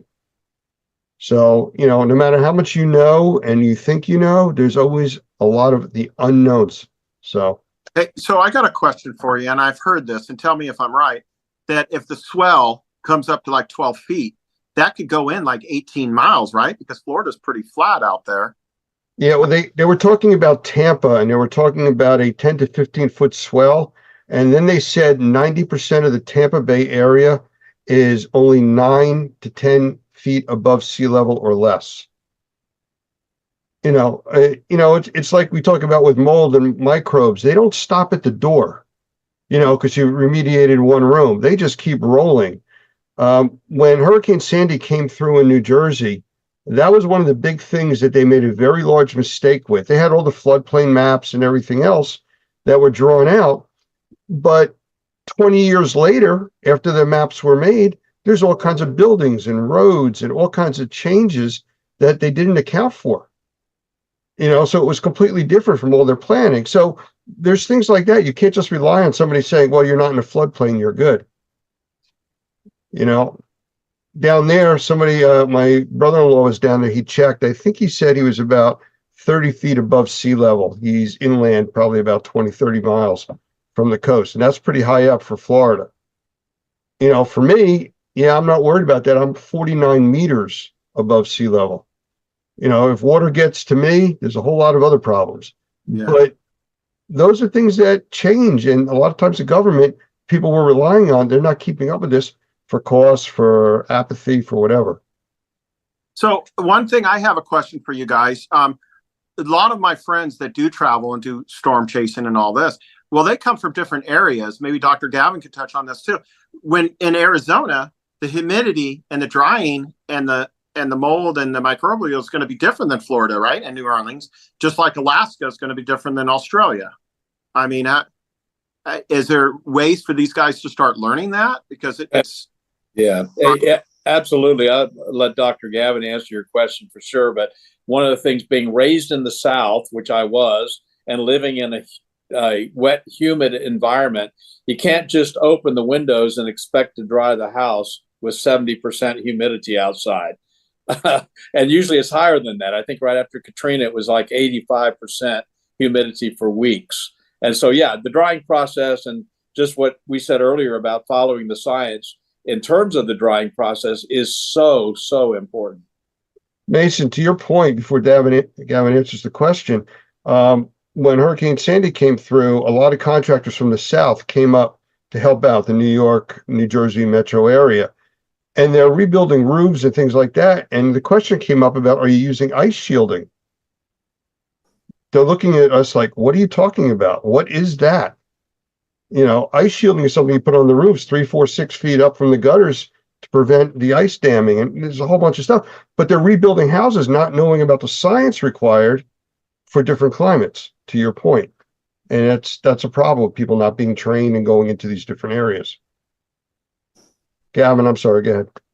No, this is important, Lance. There are areas that we have to focus on as a profession. There's areas that we have to focus on the science of drying and what we do in remediation and restoration. We have to get that message out there. My experience today in Washington, D.C., I've got some big gaps to fill, but I know we can do that. I'm pretty confident. But there's the other thing that both Mason's raised and Mo has raised in the chat as well, is that being ready for deployment. Are you up to date on your vaccinations? Now, when I ask people in the profession, did you have your vaccinations? They're going, yeah, we got tetanus. I went, what else? Well, what else is there? Well, did you get diphtheria? Did you get cholera? Did you get typhoid, hepatitis B, meningitis? You know, there's other vaccines I'd like to see you have before you deploy to an environment that has very limited resources or has such disruption like Mason just talked about. Everyone who deploys, do you have two tourniquets on you? Because you're going to be dealing with a lot of sharp edges. You're going to be dealing with damaged buildings. The likelihood of getting cut, it's going to happen. Now, and there's no 911. No, you need to know how to put a tourniquet on. Now, if I'm in the field, I've got my stitch kit and I'll throw in a few stitches in there. I'm not the best at doing that, but it's not going to make you look pretty, but I'm going to save your life. You don't need to go as far as that, but I can do that for you. But more importantly, have a few bandages, have a couple of tourniquets. Have you done a course on how to apply the tourniquet, how to use the tourniquet? Yeah, these are critical. And the other thing, Lance, is have a means of boiling water. If you want to make friends and influence people when you go on deployment, you boil water. Because if you boil water, you can make coffee. If you boil water, you can throw ramen noodles in there and make a meal. If you boil water, there's so many things you can do. The other guy, so when we lose power here in Washington, D.C. in a storm, I'm out there in the front yard, sitting here. I've got some of the smartest people in the world in my street. I'm boiling water. What are they doing? I'm making coffee because you guys can't. And so it's really important you have some of those life skills there. They're ready for deployment. And I think that's the area that Doug and I have been talking about, trying to help everyone. We'll put some ideas in some courses, a quick training course and a deployment checklist together so people can do that. But simple things will make you look like a superstar. Absolutely. And again, that comes down to, we talked about tabletop. You and I have talked about that a lot. Well, especially when we did the course on the ICS or the NIMS 700. Getting people familiar with how FEMA and emergency management operates. You need to know the rules, basically, if you're going to function there. And learn to speak their language. Yes. Learn to be able to go into the emergency operations center and talk to the incident commander or talk to operations and talk in a way that they go, oh, that's what you do. I get it. All your stuff's over there. Call in at 5 o'clock and let us know what's going on and be part of that team. The funny part is that we talk about that with our industry. We have our own language or terminology, initials for everything. It means something to us. You deal with a government entity or somebody from a different vertical, they don't know what you're talking about. And you think you do. And that's when people get hurt. Another side of this too, guys, we haven't really talked a lot about, but I think is really important with our mission from Normie is to educate the public. We have a couple of documents on our ETF that helps them know how to deal with the issues and help the residents and the volunteers. But I was talking with someone yesterday in the Tampa Bay area that they decided they're not going to evacuate. And I said, well, do you have a gas grill in case you need something to cook? No. Do you have a generator? No. Yeah, you know that there is the possibility that you'll lose power for weeks. Have you filled up the tub with water? I mean, there's so many basic things that I think we could help even the public understand that would make life easier for them. I want to. It's a good Yeah. point. And Mel's just raised this question here. You know, Mel's been a professional firefighter for the last 22 years. Yep, I get it, Mel. At the local level, things can be loosely coordinated. But if I'm the incident commander, and I have been an incident commander on a number of disasters, and I say, who can do swift water rescue? You can. I'm not going to check their guy. If they say they can, off you go and rescue people. You know, the mayor's office has just had 3 feet of water through it. The mayor wants to get back in the office as soon as possible. You can go and dry that space. That might be the loose coordination talking about. But if I'm the incident commander at a local level, like after a Hurricane Helene or Milton, I'm looking for those people. What I think Doug, Lance, and I are trying to discuss here is how do we get you onto that list? How do we tell the story very precisely and succinctly of how you do it based on science? And how do we get that message out to key decision makers? And again, going back to my bad day in the office today, I found that the guys here in DC had not received that message. So now I've got to put my thoughts together going, how can I do better? And what Doug just said is exactly right. We need to be able to show our story, tell our story, whether it be through video or case studies or whatever. We're still working on that, but it's something we desperately need to do. One of the things that we just started is something we call Project Safe, which is on the Environmental Task Force page. And what that really is we're going to be sending out a text notification to people after the storms have gone through. And it's a way for them to check in and say that they're okay. I think the term that we use is IMOK, I-M-O-K. I'm okay. You know, that's the response basically that you would text back. We can get that. And the reason for us knowing is somebody may call, Mesa may say, hey, I need, 6 people or a crew that works in this area. I look, say, hey, these guys have reported in, they're okay. We can get them to you, or we can put you in touch with them. So it's really a coordination of information that we're trying to do. I would recommend everybody, I'm going to put an address in the room here real quick. It's normiepro.org/safe. It takes you right to the page. You can get on our text notification list for that. There's some other cool information there about how it functions. And it's just another layer that we're trying to keep in play as communications and coordination.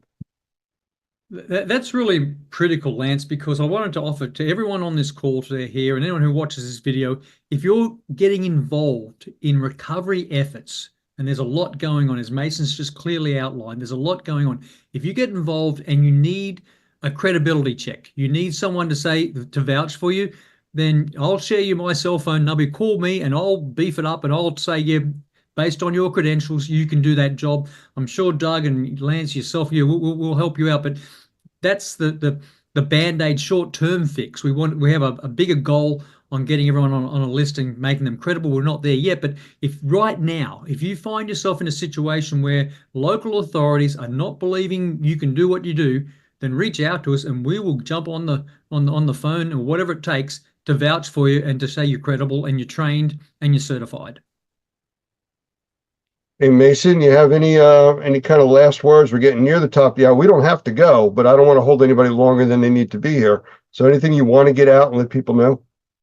No, I just think, I'm 54 now. And when I was 20, I would, 16, I got my license. I was so excited. I ran to the store and got milk, came home, ran to the store and got the dry cleaning, right? Ran and went to Blockbuster or something. And now what you guys really talk about is putting systems in place, keeping people safe, and analyze it. Like I talked about those linemen and they had those safety tailgate meetings. It's so important to be patient. If you see someone drowning, don't just jump in and drown too.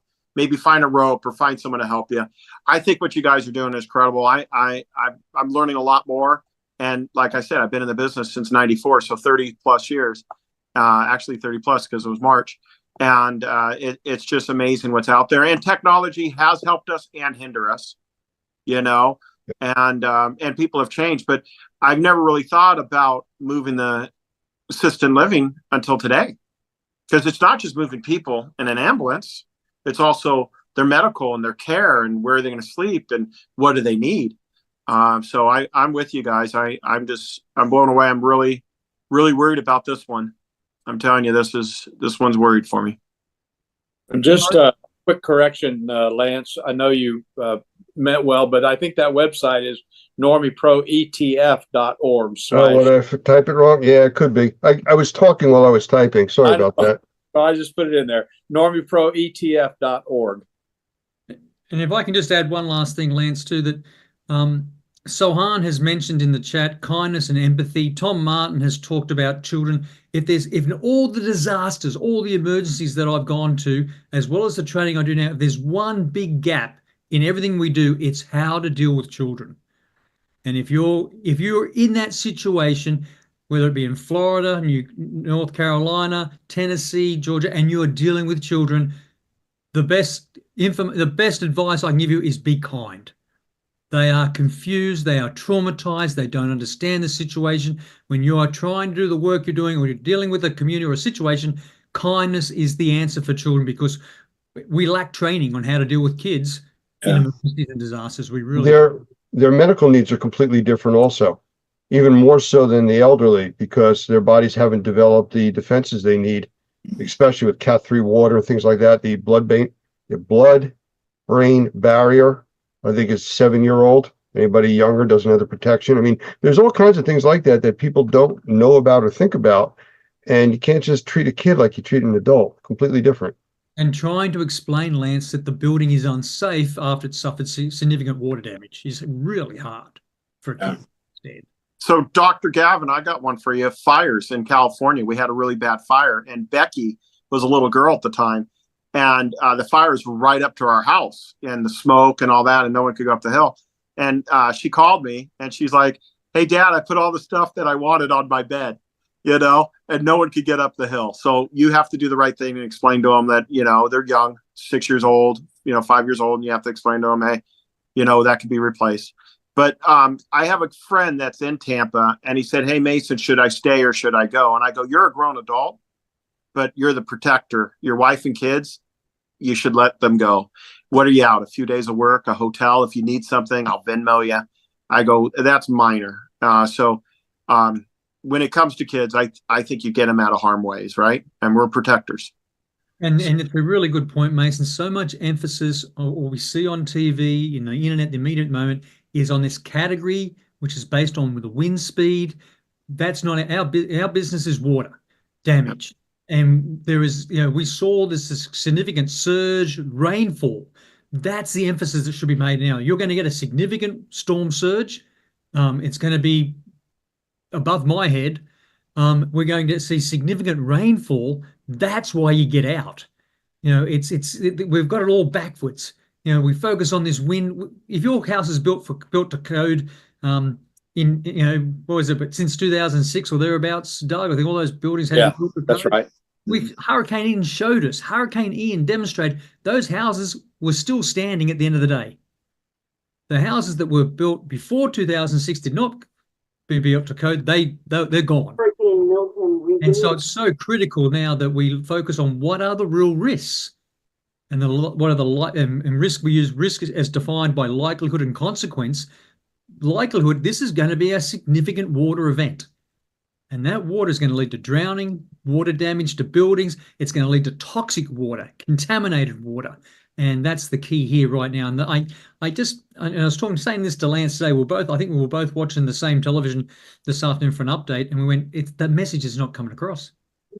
What's interesting about that, Dr. Gavin, is the big issue after Katrina was what? It was the levees breaking. A lot of the big issues that they're dealing with in North Carolina was what? The dams breaking.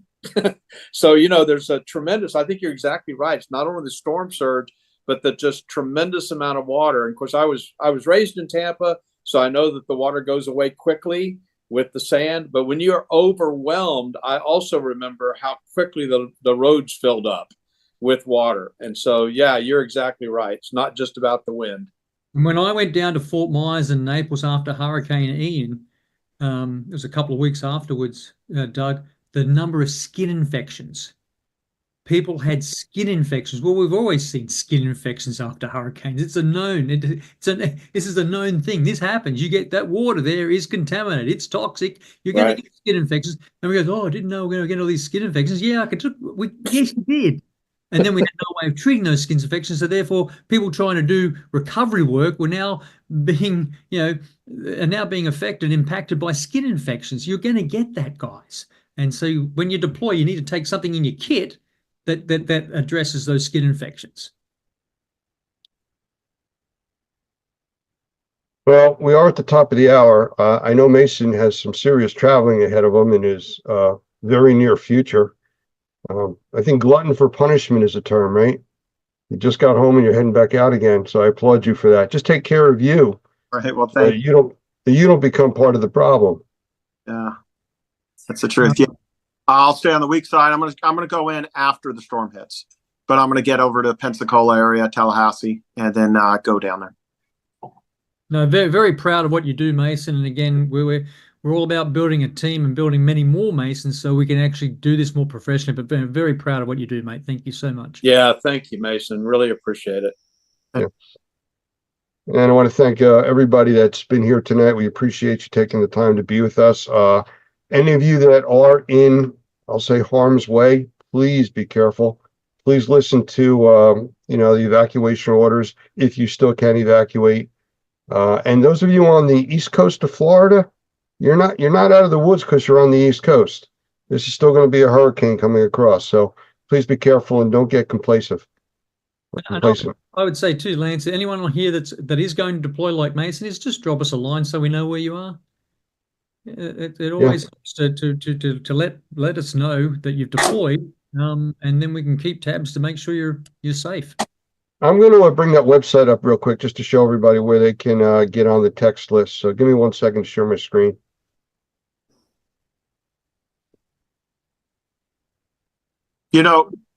Dr. Gavin?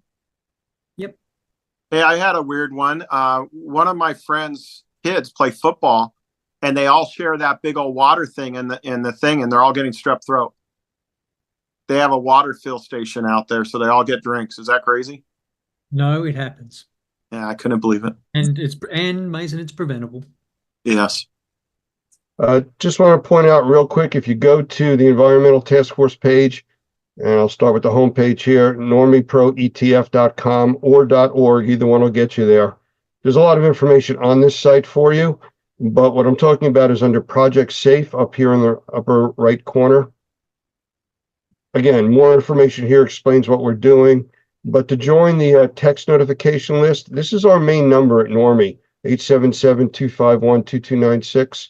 Just send a text to that number, and in the message, just type in join space safe, and you'll be immediately added to the list.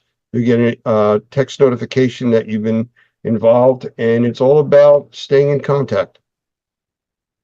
Yeah, well done, Lance. That's a fantastic initiative. I'm really impressed by that.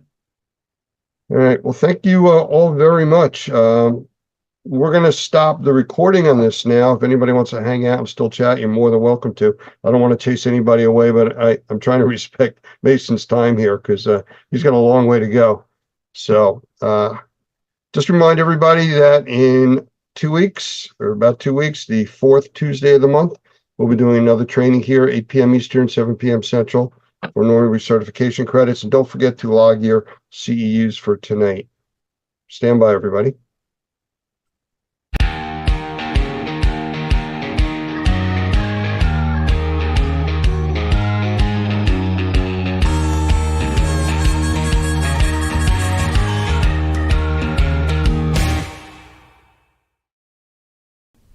When you start on the pathway toward professional success, you have to know what the goal is and how to get there.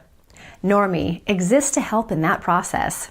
It's not just about taking a class to get a license, but also about starting on a pathway to professional success. Whether you want to work for yourself or be the best qualified employee on the team, this path will take you there and help you succeed. Pick a track, click on the class, and get your journey started. Normie is here to support you all the way to become the Normie Pro professional you want to be.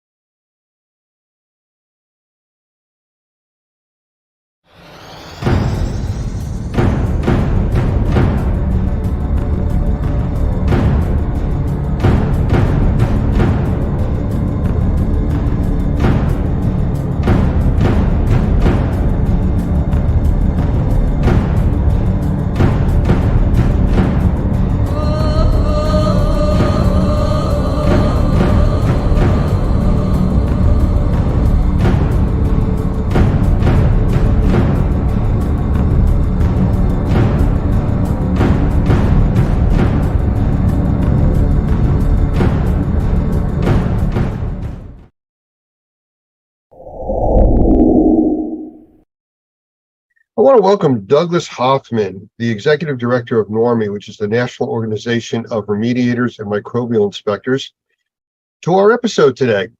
And for those of you that have been following us, we've been doing interviews with influential people in the indoor air quality, outdoor air quality, and firefighting arena, all dealing with the wildfires coming out of Canada. So Doug, welcome. Hey, thank you. Good to be here. I'm glad to have you. You know, you have an extensive background in building science. And one of the things that came up with some of the interviews that we've been going through since the wildfires in Canada started affecting the central and middle part of the US is, what do people do? You know, you can't stop breathing. You know, that's just not an option. You know, people can go, we've talked about this earlier, you know, 20 to 40 days without food. They can go 3 to 7 days without water, 4 to 6 minutes without air. So no option there. So you have to be able to continue to breathe. So we normally have people that complain about indoor air quality without smoke, without all these other external things going on. What can people do to try to help themselves when they're in conditions like this, where you can't go outside, where the air is normally better than inside? Yeah, I think that's a great question, Lance, because it's funny because it seems as though sometimes when these kinds of things happen, all of a sudden something that we actually should face and should deal with every single day, all of a sudden now becomes a real problem. We don't think a lot about the air that we're breathing inside because, frankly, we can't see it. And because we can't see it, because there's not a cloud or a haze in our indoor environment, we don't think much about what it is that we're actually breathing. I've talked about that sometimes with the bottled water. Do you know what's in the bottled water you drink? Well, if you can't see it, you're not terribly concerned. And so one of the things that then piques our interest is when we do identify something, either by an odor or by something that we see that's floating around in the air. Now, all of a sudden, it becomes an issue. You know, in our classes, we talk a lot about this shaft of light that you see in the morning. You don't typically see all that stuff floating around, and so you don't think about it. But in a shaft of light, when the light's beaming in and you see all these little submicron particles flying around, you're thinking, okay, what is this stuff that I'm actually breathing? And so now we're in a situation where all of a sudden I'm smelling inside of my house something that I shouldn't be smelling inside of my house, a forest fire. You know, where is that coming from? And why is it that I'm smelling it inside of my house? And I think it's interesting when you think about the way houses are constructed today, or buildings, even commercial buildings are constructed today. It really isn't surprising that we are beginning to smell inside the contaminants that we're seeing outside. And some people live close to paper mills, for instance, and they're going to notice that there's something going on outside. Now, all of a sudden, they smell it inside. Now it's an issue. Now, how do I deal with it? Well, you know, to put it into context that everybody's going to understand, you gave the example of a bottle of water. Well, that water is filtered and processed. The indoor air quality isn't. And because of that, you're running into issues with people having to visualize a problem. If that bottled water was brown or cloudy, nobody would drink it. If the air is cloudy or brown, they don't have a choice. You still have to breathe. So what do you do? Yeah, I think that's exactly right. Well, of course, I think the main thing is trying to figure out where that's coming from inside of the house. How is it getting into the house? And are there things I can do that can actually mitigate that? And one of the big differences in the way I look at building construction, from I know some builders do, is they talk about a house being able to breathe. I'm not altogether sure that they know exactly what they're saying when they say that.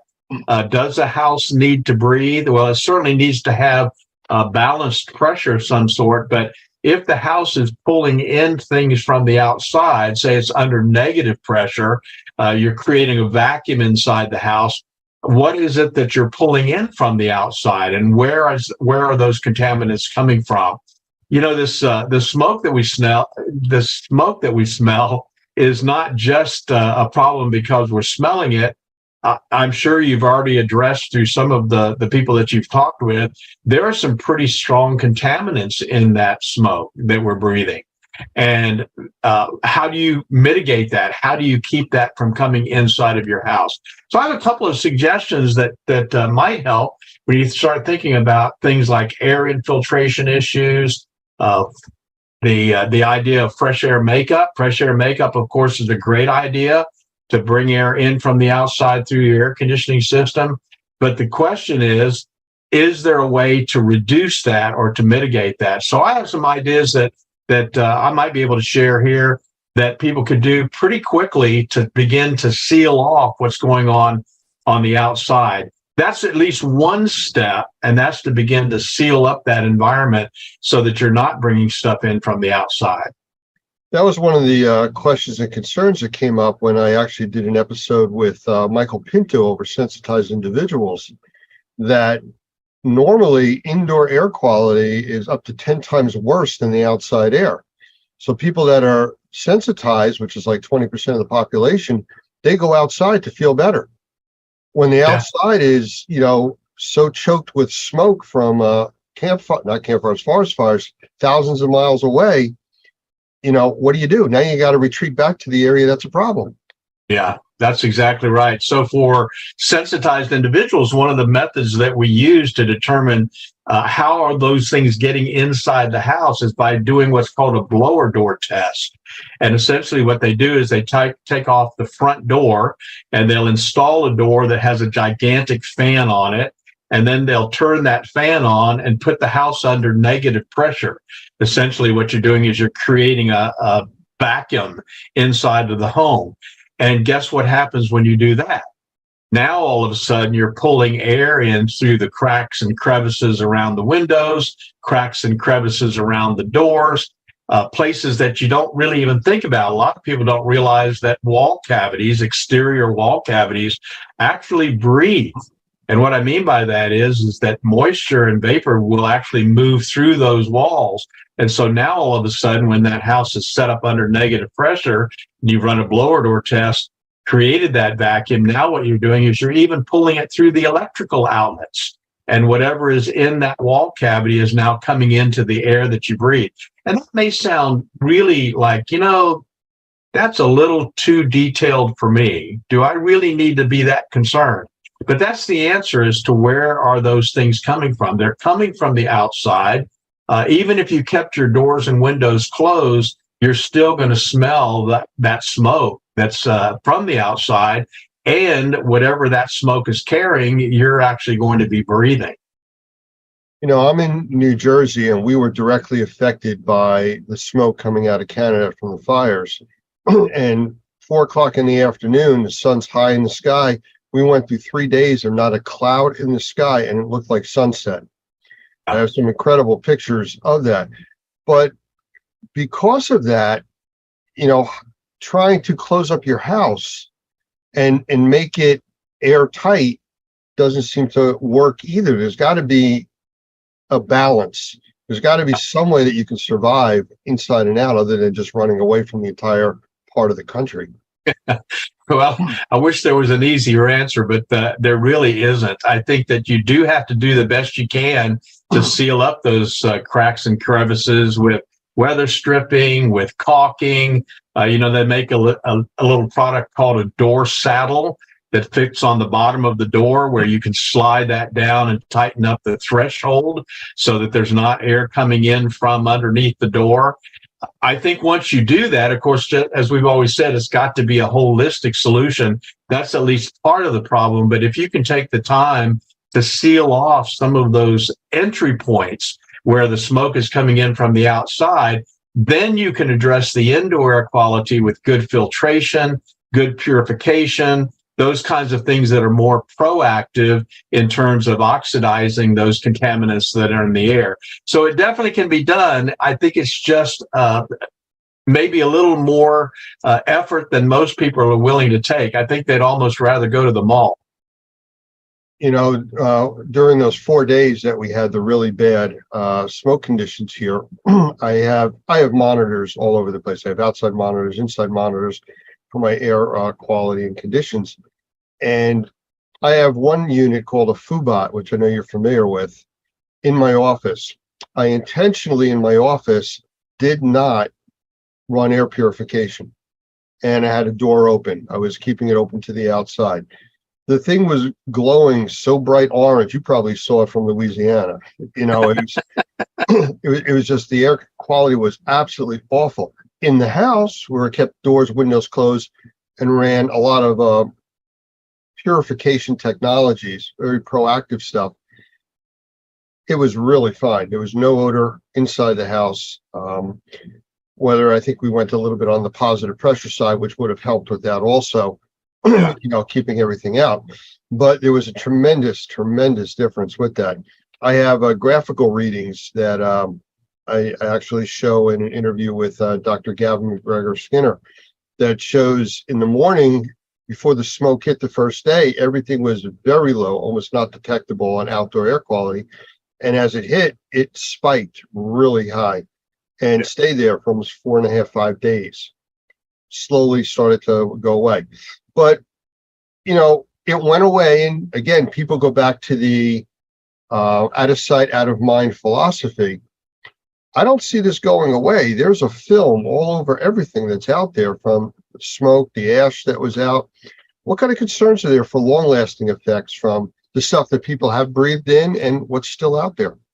Well, I think I think that's a really good point. Of course, I'm not a medical doctor, but I do know that people who are breathing poor quality air over a long period of time typically are going to have some pretty negative health effects. I mean, you think about all the people that have suffered from their efforts to solve the problems during 9/11, all of the people that suffered after Hurricane Katrina, and they were in these contaminated environments working and they weren't protecting themselves at all. You know that there's got to be some long range concerns about those contaminants that are still hanging out. So I think the key is, for me, would be to do the best I can while it's going on right now, but do the best I can to keep the surfaces clean, to keep the air clean, to keep the air purified and filtered, to do the best I can now so that I can offset the potential for what might be a buildup of contamination over a long period of time. I remember reading several years ago in Reader's Digest about a single cigarette producing over 4,000 chemical gases, 43 of which are carcinogenic. And the article went on to say, interestingly enough, that secondhand smoke that a person would be breathing who's not smoking was in some cases more dangerous than the person who was smoking, that it was affecting the person who was breathing that smoke worse than it was affecting the person who was actually doing the smoking. So I think there's a lot for us to learn long term, but at least to begin with, I think the answer is, what can I do right now to make sure that I'm creating the cleanest environment that I possibly can? Because one of the things that I do have control over, may not have any control over what's going on outside, but I certainly have control over what's going on inside. And you know as well as I do that there are ways that we can do that will make sure that we're breathing the best air that we can breathe in spite of what's going on outside. I just want to change directions real quick, because I did another episode with Dan Reese. He's let me get his title. He is a wildfire strategist and an aviation advisor dealing with wildfires. And we spoke at length about some of the things that are going on out there, the lack of education, what people don't understand and know. And I said, what are you concerned about? And he talked about the two different types of wildfires. One is where it's burning a forest, putting smoke in the air from the trees, the brush, and stuff like that. The other type is when it's burning a forest and starts burning homes and businesses and factories and putting all of these other unknown chemistries in the air. Right. You know, it takes it to a whole nother level. Now, in my area, they were talking about every news channel wearing your N95 mask or your N100 mask. Well, that's fine for larger particulates, but it's not going to do anything for the gases or the chemicals that are in the air. They go right through it like you're not wearing a mask whatsoever. You know, where's the concern on that? Yeah, I think we know that, don't we? I mean, we all went through COVID where we were wearing masks, and yet we could still smell a lot of what was going on around us, and the heavy perfume that somebody was wearing. So I think we got a pretty good education on the ineffectiveness of masking for smallest particles, the smaller submicron particles, and for the gases that are in the air. So again, I don't know that there's an actual solution. I mean, I'm not the kind of guy that's going to walk around outside in a hazmat outfit, But the truth is that I think the recommendation that they made about staying inside is really not a bad one. If you can stay inside and you can control the air that you're breathing inside, if you don't have to go outside, then there's not a reason to, because you're exactly right. I think the thing that concerns me about these kinds of fires are all of the other contaminants that are in the air besides just the wood burning particulate. Absolutely. And, one final comment on the masks.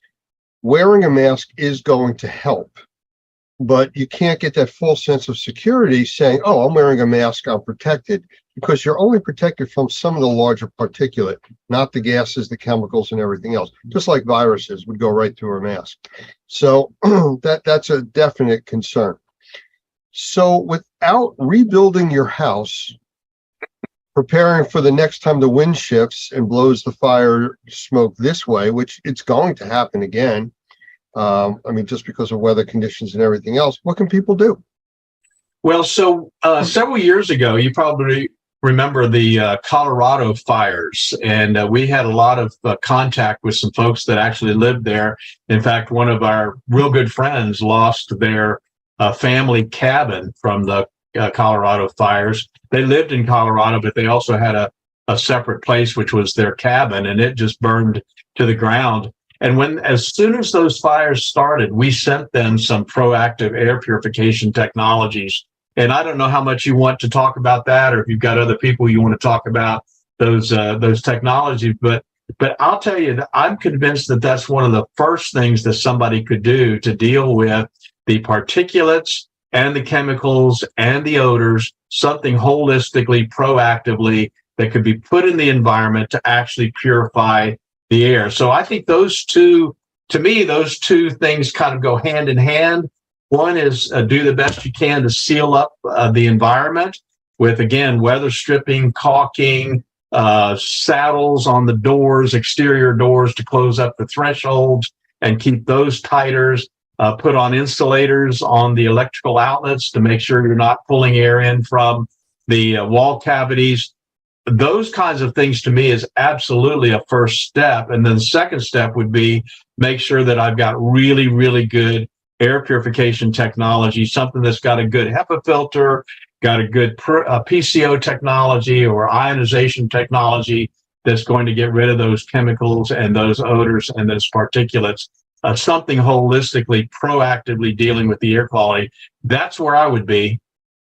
I agree with you completely. Actually, I did an interview for one of the segments with Michael Pinto. I think I may have mentioned that. And besides just talking about the sensitized individuals, we talked about, and I don't want to talk too much about the episode, but a safe room. Just like you would have for a tornado or a hurricane or a severe event going on, one smaller area that you can protect even more than the other areas. And that's something else you can do depending on your situation. The interesting thing about this is just from every kind of, like I said, I'm not a health professional, but I do know that one of the reasons why we do so well when we sleep well is because when we sleep well, it builds up our immune system. It strengthens us when we get a really good night's sleep. And I feel the same way about our indoor environments.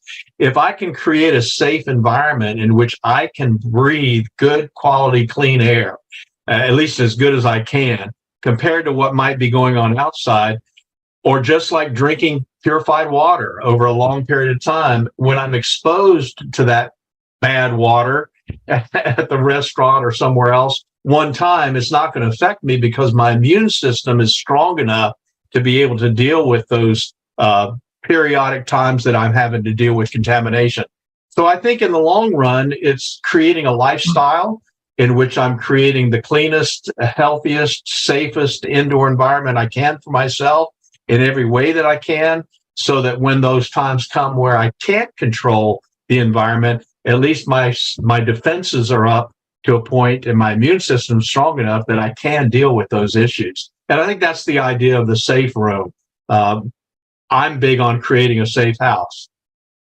And I agree. It's like layers of an onion. You just keep putting more layers of protection out there to help and keep you in the best possible situation that you can be in. That's right. So Mayor, I believe it was Adams from New York City, talked about good filters or putting a filter in their house. Again, it's a step, it's a layer, but does it really deal with all of it? No, and I think that's sometimes the wrong impression is left. I remember back during COVID, you probably remember too, Dr. Fauci talked about going and getting a filter. Nothing wrong with getting a filter. I mean, a HEPA filter is a HEPA grade filter is a great product to use to take larger particulate out of the air. In some cases, smaller particulate, depending on how effective it is. But in terms of indoor air quality, there's got to be something in addition to that will actually oxidize a lot of the smaller chemicals and viruses and those sorts of things. So I think you've got to take it to the next level, and that's the idea of having more holistic solution than just having a filter. I kind of laughed the other day, Lance. I was looking at somebody that had actually built an air purifier. This was their concept of an air purifier. They took 4 filters and taped them together, large filters like you would have in your air conditioning system. They took 4 of them, taped them together in a box, like a cube, and then put a box fan on top of it. And they said, see, we're sucking the air through the filters and now everything's great. It's that dual track or partial logic that people fall into. The people that were wearing the paper towel masks when COVID came out. See, I have a mask on. Exactly. Yes, you do. Is it doing anything for you? No. And that's kind of where we're at with this. People have to be very cautious as to their information sources. I mean, the internet's out there for everybody, but somebody says, here's a widget that'll take care of this for you. Well, it takes care of a part of it, but is that enough? Is that enough for you to now say, I'm wearing my paper mask and I'm going to go out into the smoke-filled environment because I'm wearing my mask? Yeah. It does nothing for your eyes or even filter anything. So it's a concern that, people look for reliable sources of information, and think through the process. Again, the dirty glass of water, the cloudy water, you're not going to drink that, but if I filter it, the chemicals are still going to be in there. Right. You're just not going to see the sediment that makes it look bad. Same thing with the smoke. The statistics as of now on the fires in the United States and in Canada separately, they both burn between 6.5 and 7.5 million acres of forest a year. It's a massive amount. To date, not even 6 full months through the year, Canada's burned almost 9.5 million acres. So it's 1.5 times in 6 months instead of 12 what they've burned so far. California right now has had a shift in weather. I was just talking, like I said, with Dan from California, and he says that the weather out there is gorgeous. It's cooler. It's not that hot, but that's going to change. And this is just what's happening. In the Northeast, we haven't had rain here in 3.5, almost 4 weeks. It is bone dry out. A small brush fire right now could become a very large concern. And again, the air quality, the ash that's already out there, the film on the cars, the film that people keep stirring up when they walk out there, we're still breathing that, even though it looks nice out. So keep that in mind. Well, I wish people would talk more about indoor air quality and as much as they talk about outdoor air quality, because again, indoor air quality is something that you can control. Outdoor air quality, a little more difficult. Well, what the biggest problem that we've always talked about with indoor air quality is people become nose blind. 5 minutes in your environment, you don't smell the odor that somebody coming over would say, oh, what is that smell? You go, what smell? What are you talking about? And outdoors is completely different because it's so large. It's not where you feel closed in and you're breathing, which is fine. The only time people complain is when they see the yellow forming on their cars from the pollen, when those pollen seasons hit. But other than that, people take it for granted that it's always going to be there for them. Yeah. That's the false sense of security of the paper mask, or it's always going to be good until it isn't. Yeah, that's exactly right. Well, I think we've got an opportunity to address this in a very positive way. And the truth is that if people would take the time to create cleaner, safer, healthier indoor environments, that's going to be long lasting. And that's going to help them in a lot of different ways when the next issue comes our way. Absolutely. Doug, I appreciate you spending the time with us here today. And Great to talk to you. And we will chat again in the future. All right, man. Thank you. Have a great day. You too.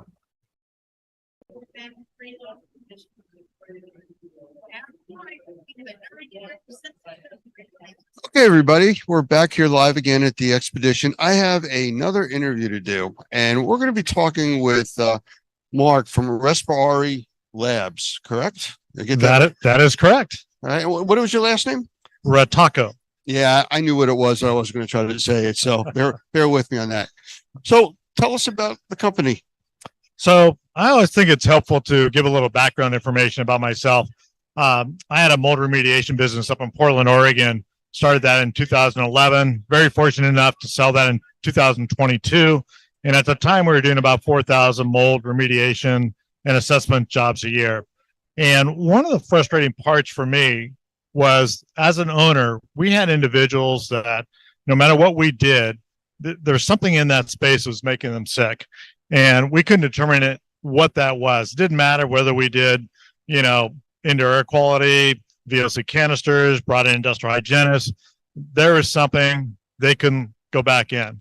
Looking back at it now, there's probably mycotoxins left behind after the remediation. And that's something new to this industry, at least mainstream. It absolutely is. I mean, a lot of individuals, especially with remediators, don't even know what mycotoxins are. We haven't been really trained on it. We don't know how to assess for it, and we certainly don't know how to remediate it. And that's where this lab comes in. Now we can verify whether they're in the indoor air, and then verify if the remediation protocols for these mycotoxins are actually removing them.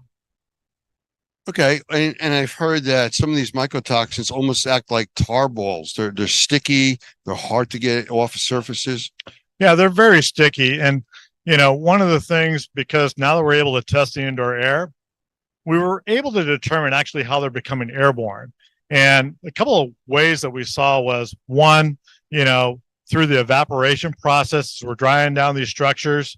Most of the mycotoxins are hydrophobic. They're going to sit on that water molecule, and they're being released into the air through that evaporation process.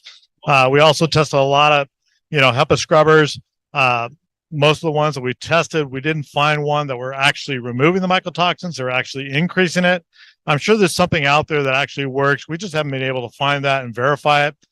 And then the interesting thing is, in order to get them out of the indoor air, what we did find that works was actually dehumidification.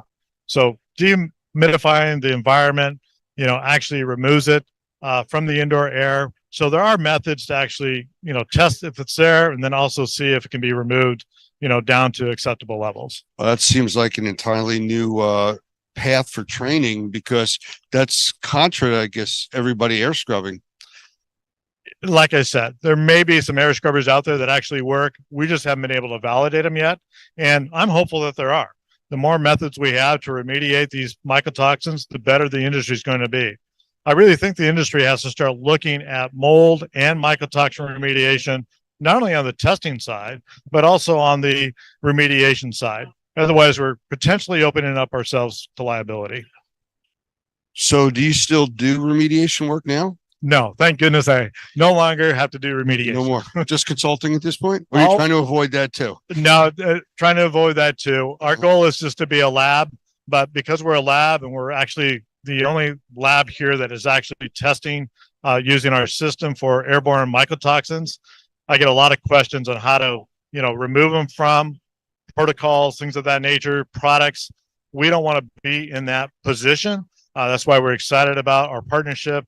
We're working with Normie to help get protocols down that everybody can have some success. Well, it's an exciting new field, the way I look at it. I mean, I've been doing remediation for about 20 years, or assessment and remediation work. And this is something new that's come up, and it's become part of the vocabulary that even the customers are using. It certainly is. I mean, right now we're getting a lot of people who are actually, going to functional medicine doctors. They're doing a urine or blood sample, and they're coming back with elevated levels of mycotoxins. And they really need to determine whether it's the environment that's causing the issue, whether it's something they're ingesting, or maybe it's at their workplace. And this test allows them to help make those determinations. Well, that's exciting stuff. I mean, it's something that's needed. We know that even the sensitized individual population has grown 5-fold from what it was, just 10 years ago. So it's the way we build, the way we live, the things that we do. And this is all stuff that's needed, and it's exciting. We're right on the edge of this new stuff. Absolutely. So, Mark, thank you for joining us. Well, thank you for having me on. Appreciate it. All right. Thanks. Take care. When you start on the pathway toward professional success, you have to know what the goal is and how to get there. Normie exists to help in that process. It's not just about taking a class to get a license, but also about starting on a pathway to professional success. Whether you want to work for yourself or be the best qualified employee on the team, this path will take you there and help you succeed. Pick a track, click on the class, and get your journey started. Normie is here to support you all the way to become the Normie Pro professional you want to be.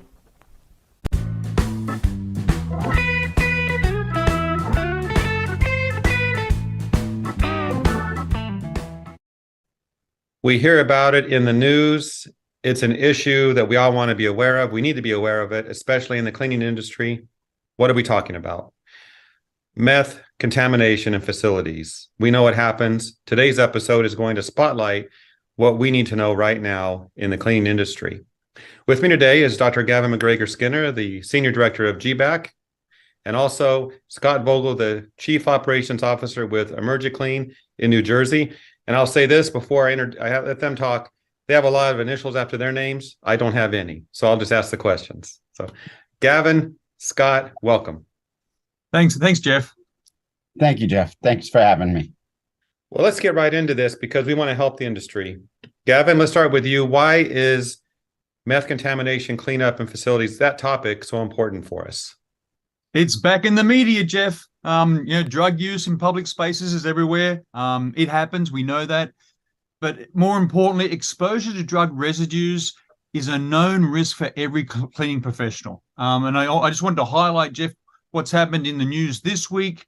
And again, I'm going to start off by saying this is not a problem in public libraries. It's a problem everywhere, in every space that we in the built environment. So in the news this week, the Englewood Public Library in Colorado was temporarily closed due to meth contamination after tests showed exhaust vents were contaminated with meth.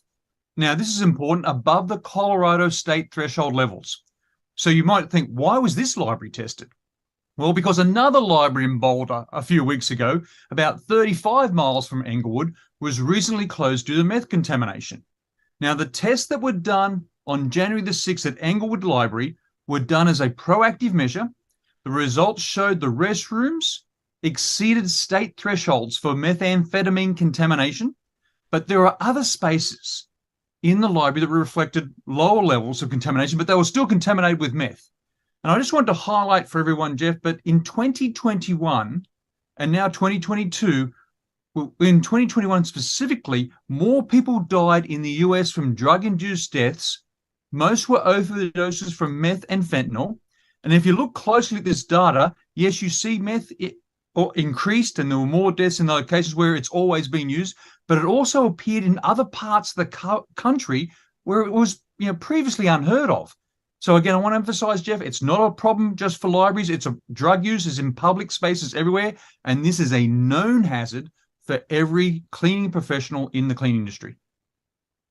When someone goes to a library, you would think it's safe. Who would have thought that they would find this there? Other facilities as well. Scott, let's go to you. Those watching this might wonder, well, I can clean it up. I can go in and I'm a cleaning company. Do you need to be certified to clean this type of issue, meth contamination or other issues like this? Well, the answer is kind of complicated. It's a yes and no. In the United States, there's currently no federal regulations regarding the cleanup. There's only instructions, like support, that the government has given us. So in 2007, the Meth Remediation Act was passed by Congress, and that empowered the EPA to put volunteer guidelines in place. Since that, a lot of states have adapted standards or some type of certification, but there's a lot of states lacking. And like what Gavin was mentioning before, it's become such a widespread event that the states that haven't created standards or certifications are really left behind. And in that document from the EPA that was released in 2013, what it says is if you don't have that state guideline or certification, then you have to resort back to the occupational health and safety for the 40-hour HAZWOPER, which is a hazardous waste and emergency preparedness and response. So we have to look at that as a whole. The certification is a lot more complicated because you have how you clean it up, and you also have the safety and health of your employees. So they come together, and really we've as an industry and well as the federal government, we have lacked on that standard completely. Okay. I want to touch on processes here in a minute, but first, Gavin, set us up. Is this meth contamination issue a health risk for the cleaning industry? I would state, in my personal belief, my expertise, Jeff, yes, it is. And I want to just highlight, again, it's a very highly addictive stimulant. If for those who don't know and don't want to know, but meth can be ingested by smoking, snorting. You could swallow a pill or injection. But more importantly, for the cleaning industry, smoking meth releases several contaminants into the surrounding environment. Again, the most concerning one that we have for cleaning professionals is the meth vapor itself. Now, the National Institute on Drug Abuse states that when people are exposed to secondhand smoke, can test positive for meth afterward. But there's no specific number, Jeff, that identifies what is that unhealthy level of secondary meth exposure. We're talking about third-hand exposure. And that third-hand exposure comes from that meth vapor, that meth smoke that settles that's in the air, but also settles on surfaces. And so it's not a debate today about whether workers will have serious risk of health problems. It's the debate that what we're talking about right now is that smoking meth can contaminate the surfaces and air, and we know that it can persist for months to years. Now, we do know that research on the health impacts from touching a surface that has meth residue on it is lacking. We know that. But when that research is lacking, Jeff, we go to worker health reports. So people that have got sick at work, have gone to the doctor or the hospital, and we know from review of those worker health reports that we've seen skin and eye irritations. We know there's been cough or asthma-like symptoms. We know that those people get increased respiratory infections, sleep issues, changes in mood, they get headaches, and then they also have memory difficulties. So even though the research is lacking about whether the third hand actually happens, we believe it does, based on the health reports, the clinical reports. But more importantly, the National Institute on Drug Abuse also says that the health risks are more significant after prolonged or a long time exposure to meth contamination. So regardless, Jeff, of how unclear the science and policy is right now, that risk of meth exposure, that drug contamination in areas where cleaning professionals work every day is a known hazard. And really, we firmly believe that no one should be going to work without receiving education and training on a known hazard. Okay, good information. Scott, in your previous comment, you talked about training and maybe some certification. So can we assume there are standards, procedures for cleaning spaces that are contaminated with drugs? Well, as I mentioned before, the EPA has come out with that EPA volunteer guidelines for meth and fentanyl laboratory cleanups as well. And that was actually revised in 2021 because of the increase of fentanyl. Now, you do have some standards that are coming out. The IRCRC is coming out with the S900. So there is some sort of industry-related standards that are coming out. Most of your standards are related back into the cleanup and the results and the levels which are allowed, which are based on the state guidelines, which every state is completely different. And we have to look at that. There's no universal number. It is, one could be 0.1 micrograms compared to 1.5. So it really differs. And that's why there's been no universal standard that came up, because everybody is indecisive on what that true number is and how to go about it. Okay. Why don't you take a moment and just walk us through the process for cleaning meth contamination and validating cleanliness? I know you can't get into all the details, but big picture, before people jump into this, what should they know? Well, like you said, I could be here for 48 hours just talking about how to clean it up. When we look at the processing validation, I always recommend right off the bat a third-party laboratory for validation. Any type of testing and cleaning should be done on a third party. Just help your liability and anything, just to make sure, especially when we're dealing with meth or fentanyl and any illicit drug cleanup that we're dealing with. Now, when we go a little bit, people have to understand, when you look at the test results, take a sweet and low package, 1 gram of that. By the amounts of trace that some states require, spread that over 25 acres. And if one of that hits, then technically it's a positive. And we don't look at it that way. We think about it as just a small little area, but the results in some states require so detailed cleaning. If the process starts with HEPA vacuuming, ventilation, risk assessment, all of these are from start to finish. And each job will kind of decide a different way on how to attack it, as I would look at it. Are you dealing with the library? Are you dealing with a drug laboratory? Are you dealing with a school, a healthcare setting? Every type of situation will kind of lead you down its own path on the processes. And that's why I could be here for 48 hours. It's just a mere fact of starting off, it's essential that we really do that risk assessment.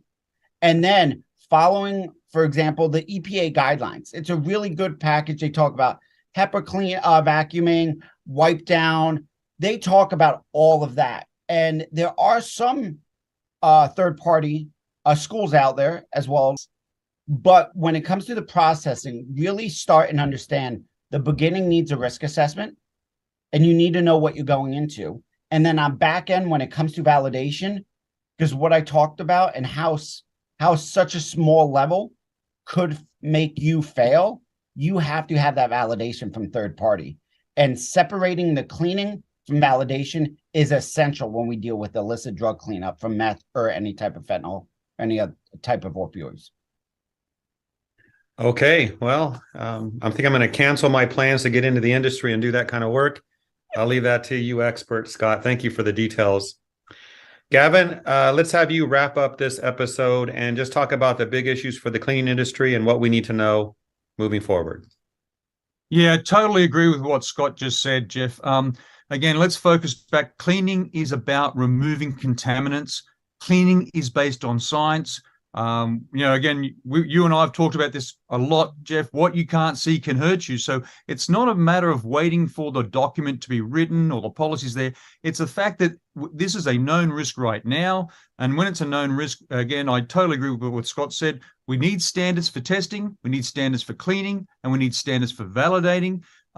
We need to ensure that everything that needs to be done, the processes, procedures, the equipment, the products in cleaning for health and safety when it comes to drug contamination is known. It's widely taught. It's widely educated. It should not be a secret, Jeff. So much of what we do in the cleaning industry remains hidden. We're going to be more transparent.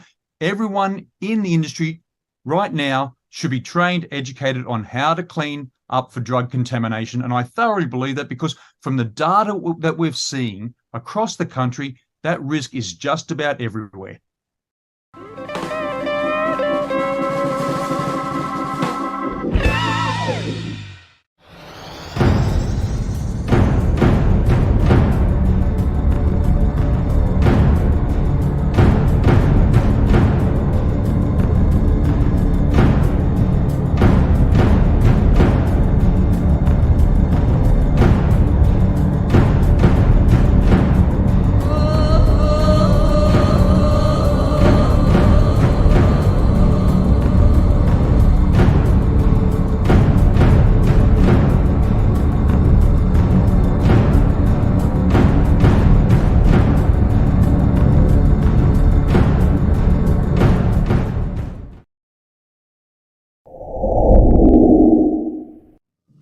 I want to welcome my guest today, Michael Pinto, who is the CEO of Wonder Makers. Now, I've known Mike for quite a few years, and we've done quite a few trainings together over the years and been at many conventions. And he is a wealth of knowledge when it deals with indoor environments as far as sensitized individuals. And that's the purpose of having him here today. The recent outbreak of forest fires in Canada has really changed what's been going on, at least in the central to the eastern part of the United States. Now, I know California has its own issues with wildfires, but that hasn't reached us to this point. But this is a new situation with these fires, with the winds coming out of the north and northwest blowing straight down into the major population areas of the United States on the eastern coast. So I want to bring Mike in here and let him say a quick hello. And if there's anything I missed on the intro, Mike, please let me know, and whoever else is watching this know also. So, Mike, say hello.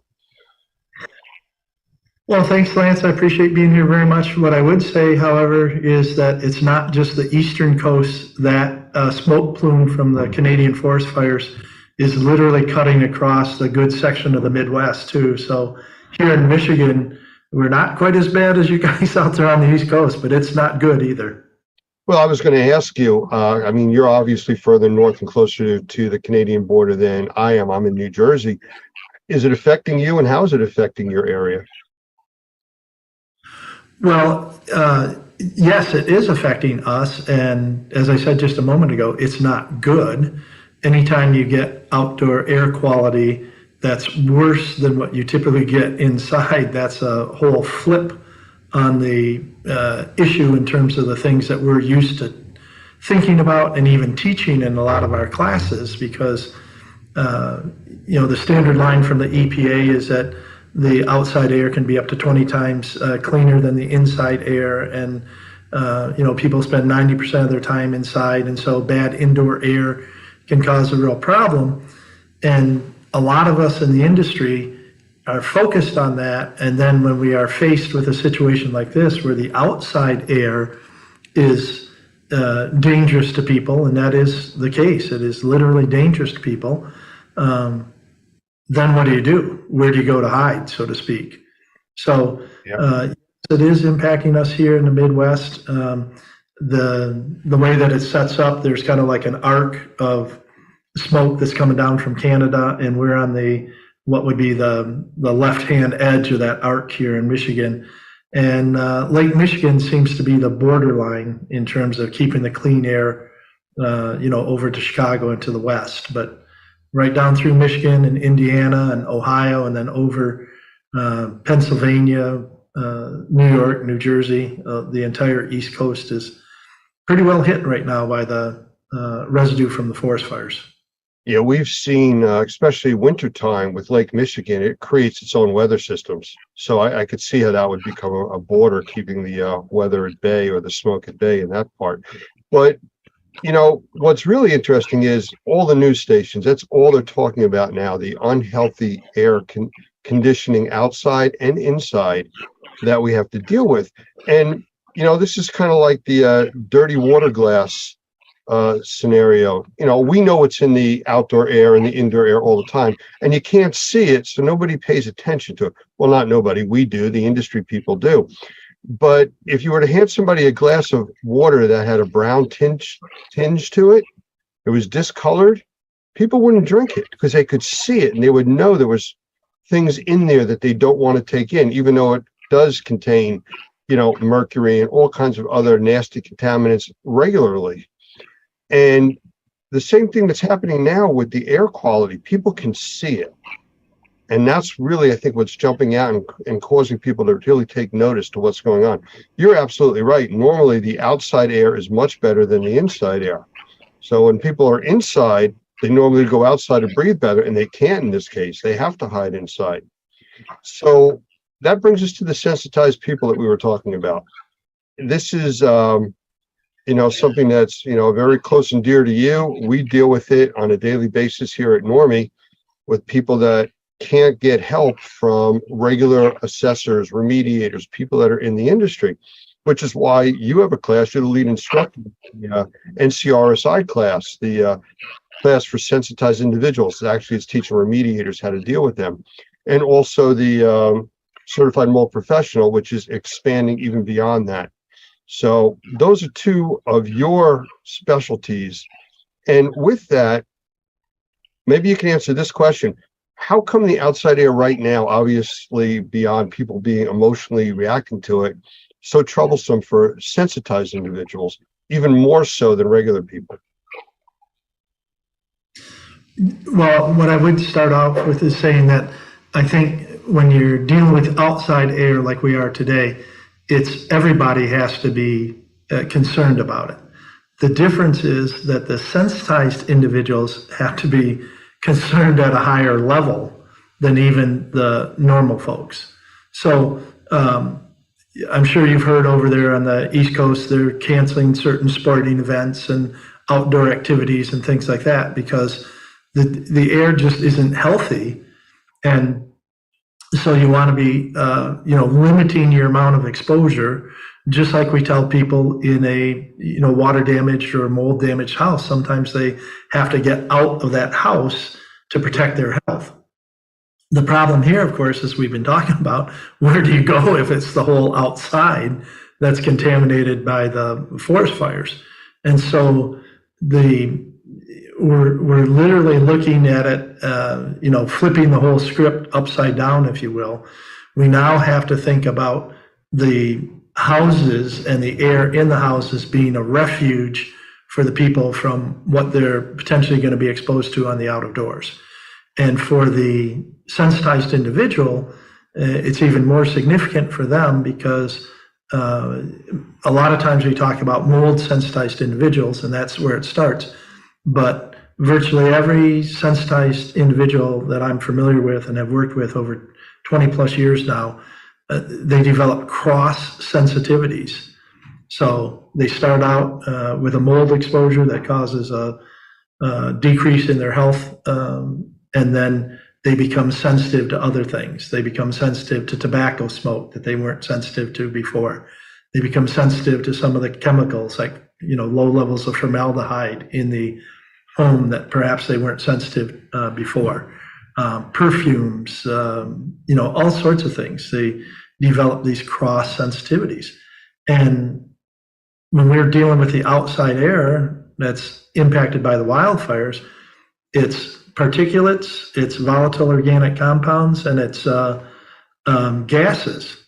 So if they're cross-sensitive to anything, it's going to be in one of those categories, and then they're going to have problems with it. So that's really the issue. I have a few calls into different contacts at different labs that we normally use, especially the ones that deal with VOCs, the volatile organic compounds. And I'm waiting on those callbacks that we just made recently. But I'm looking for what might be in this new smoke plume that we're getting that could be so offensive to people with and without sensitivities. I don't know if you know any of the chemistries that may be involved with this, though I have noticed the burning odor, and it's different than normal. This isn't like a wood fireplace or a fire pit. Right, and some of that is going to be dependent upon what sort of forest are burning, whether they're hardwoods or evergreens, things like that. The evergreen forest, which is a good share of what's burning up in Canada right now, because they're closer to the Arctic Circle and that sort of stuff. So those are going to have a lot more PAHs, aromatic hydrocarbons in them, and that's from the oils and everything that's burning in the pine trees and the spruce trees and that sort of stuff. So then you're also going to get a whole chemical stew, if you will, from that, because depending on the temperature and whether they're exposed to actual flame or just the heat from it, where it is, whether it's protected by the bark, all these other things, you just get this massive amount of organic compounds that get liberated into the air during these fires. And then the ash and the smoke, which is basically both of those are small particulates, those tend to sometimes be even more airborne than the VOCs because the chemicals can be a little sticky and a little heavy. but when they attach to these small ash particles, then they're, transported, as we're finding out, thousands of miles into the airstream. The heat of the forest fire pushes them up a mile or more, and then they're in the airstream and they're, heading downstream. But by the time that it gets to New York City or Kalamazoo, Michigan, where I am, or things like that, most of the gases, the carbon monoxide, the excess carbon dioxide, the nitrogen compounds and that sort of stuff, that's pretty well mixed and diluted. So the two things that are impacting the folks there on the East Coast and the sensitized individuals are mostly going to be those volatile organic compounds, which are those PAHs and particles. So. On a small scale, I've been involved with emergency medical services for almost 50 years. And I've seen over the years people having severe reactions to being around a fire pit or a campfire. And when you start to look into it, you find out that it wasn't from the wood that they're burning. It was from the accidental dumping of poison ivy into the fire pit that was still around some of the logs. And as they burn the poison ivy, it's aerosolizing and getting encased in that smoke, and they're inhaling that and having severe reactions to it. Well, and then think of everything else that's going on there.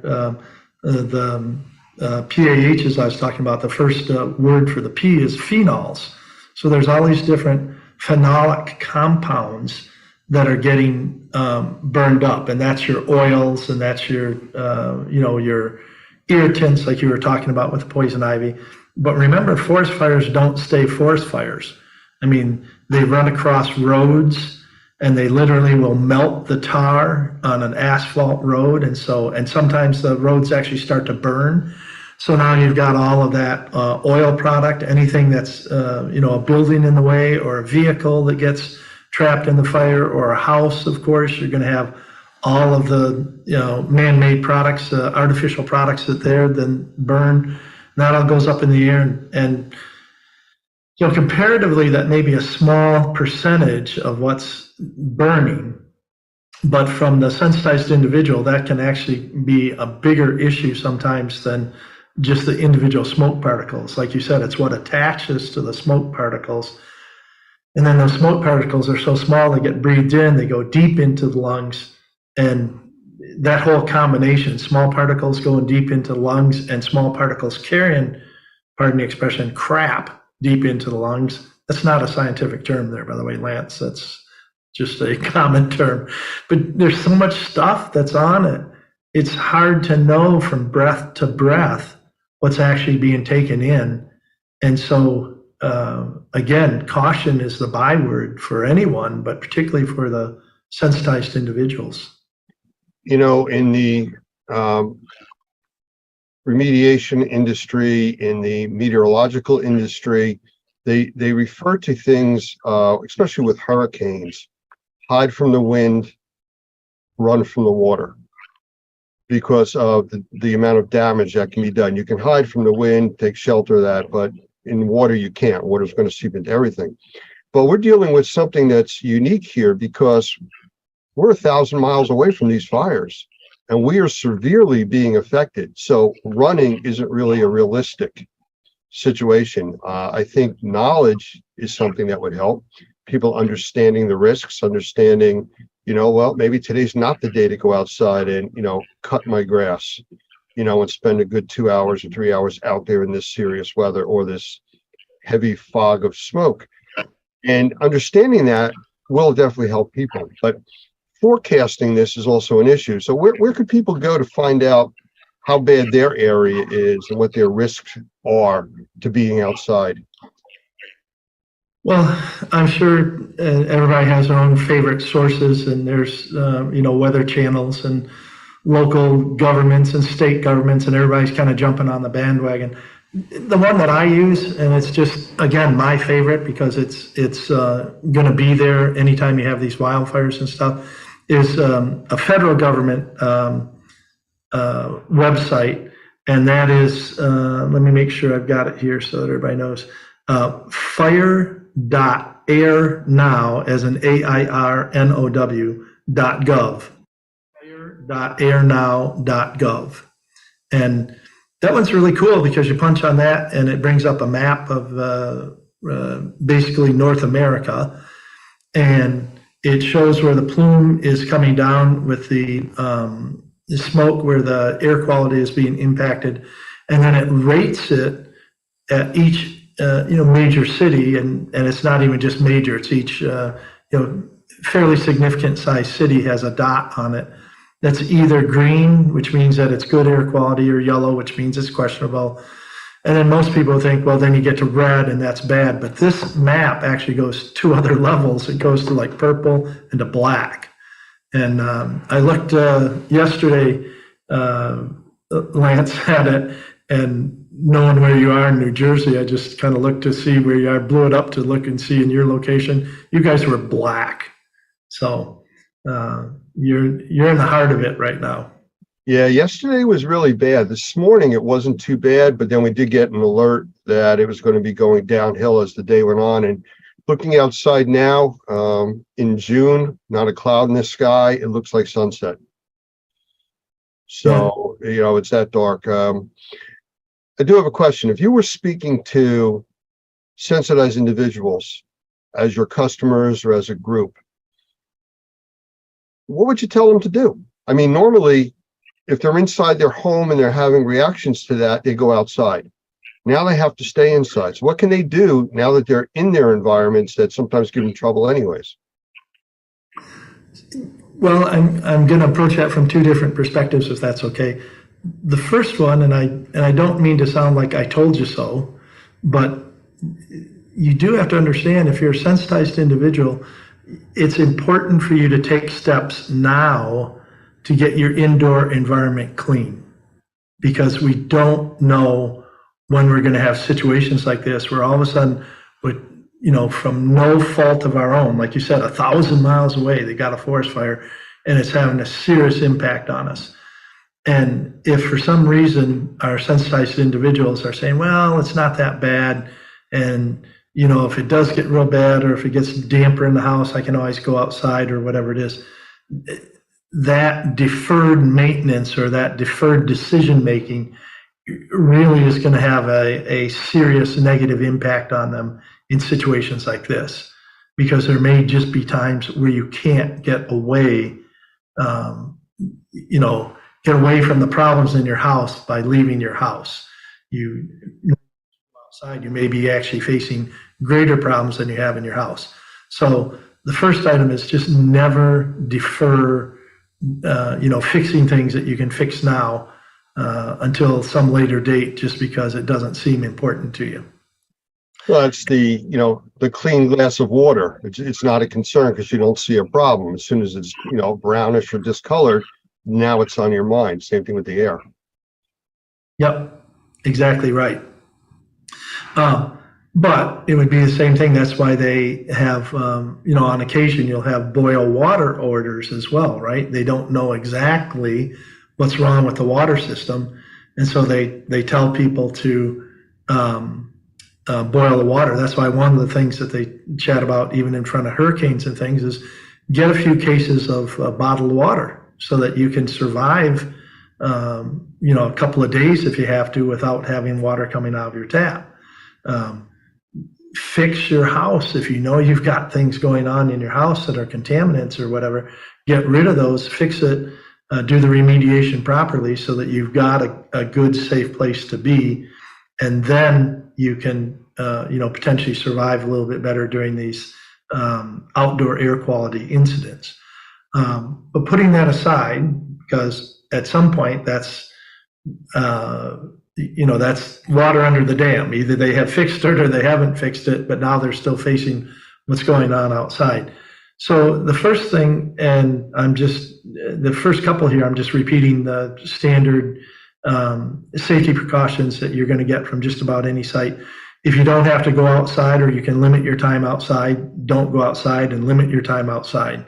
If you do go outside, wear some sort of respiratory protection. I know that I'm seeing a lot of information where people are talking about, you can use your COVID mask and stuff like that. And the answer is, the face masks that were being sold as COVID protection, I won't get into that whole discussion all over again, but that is not going to be appropriate, particularly for the sensitized individuals.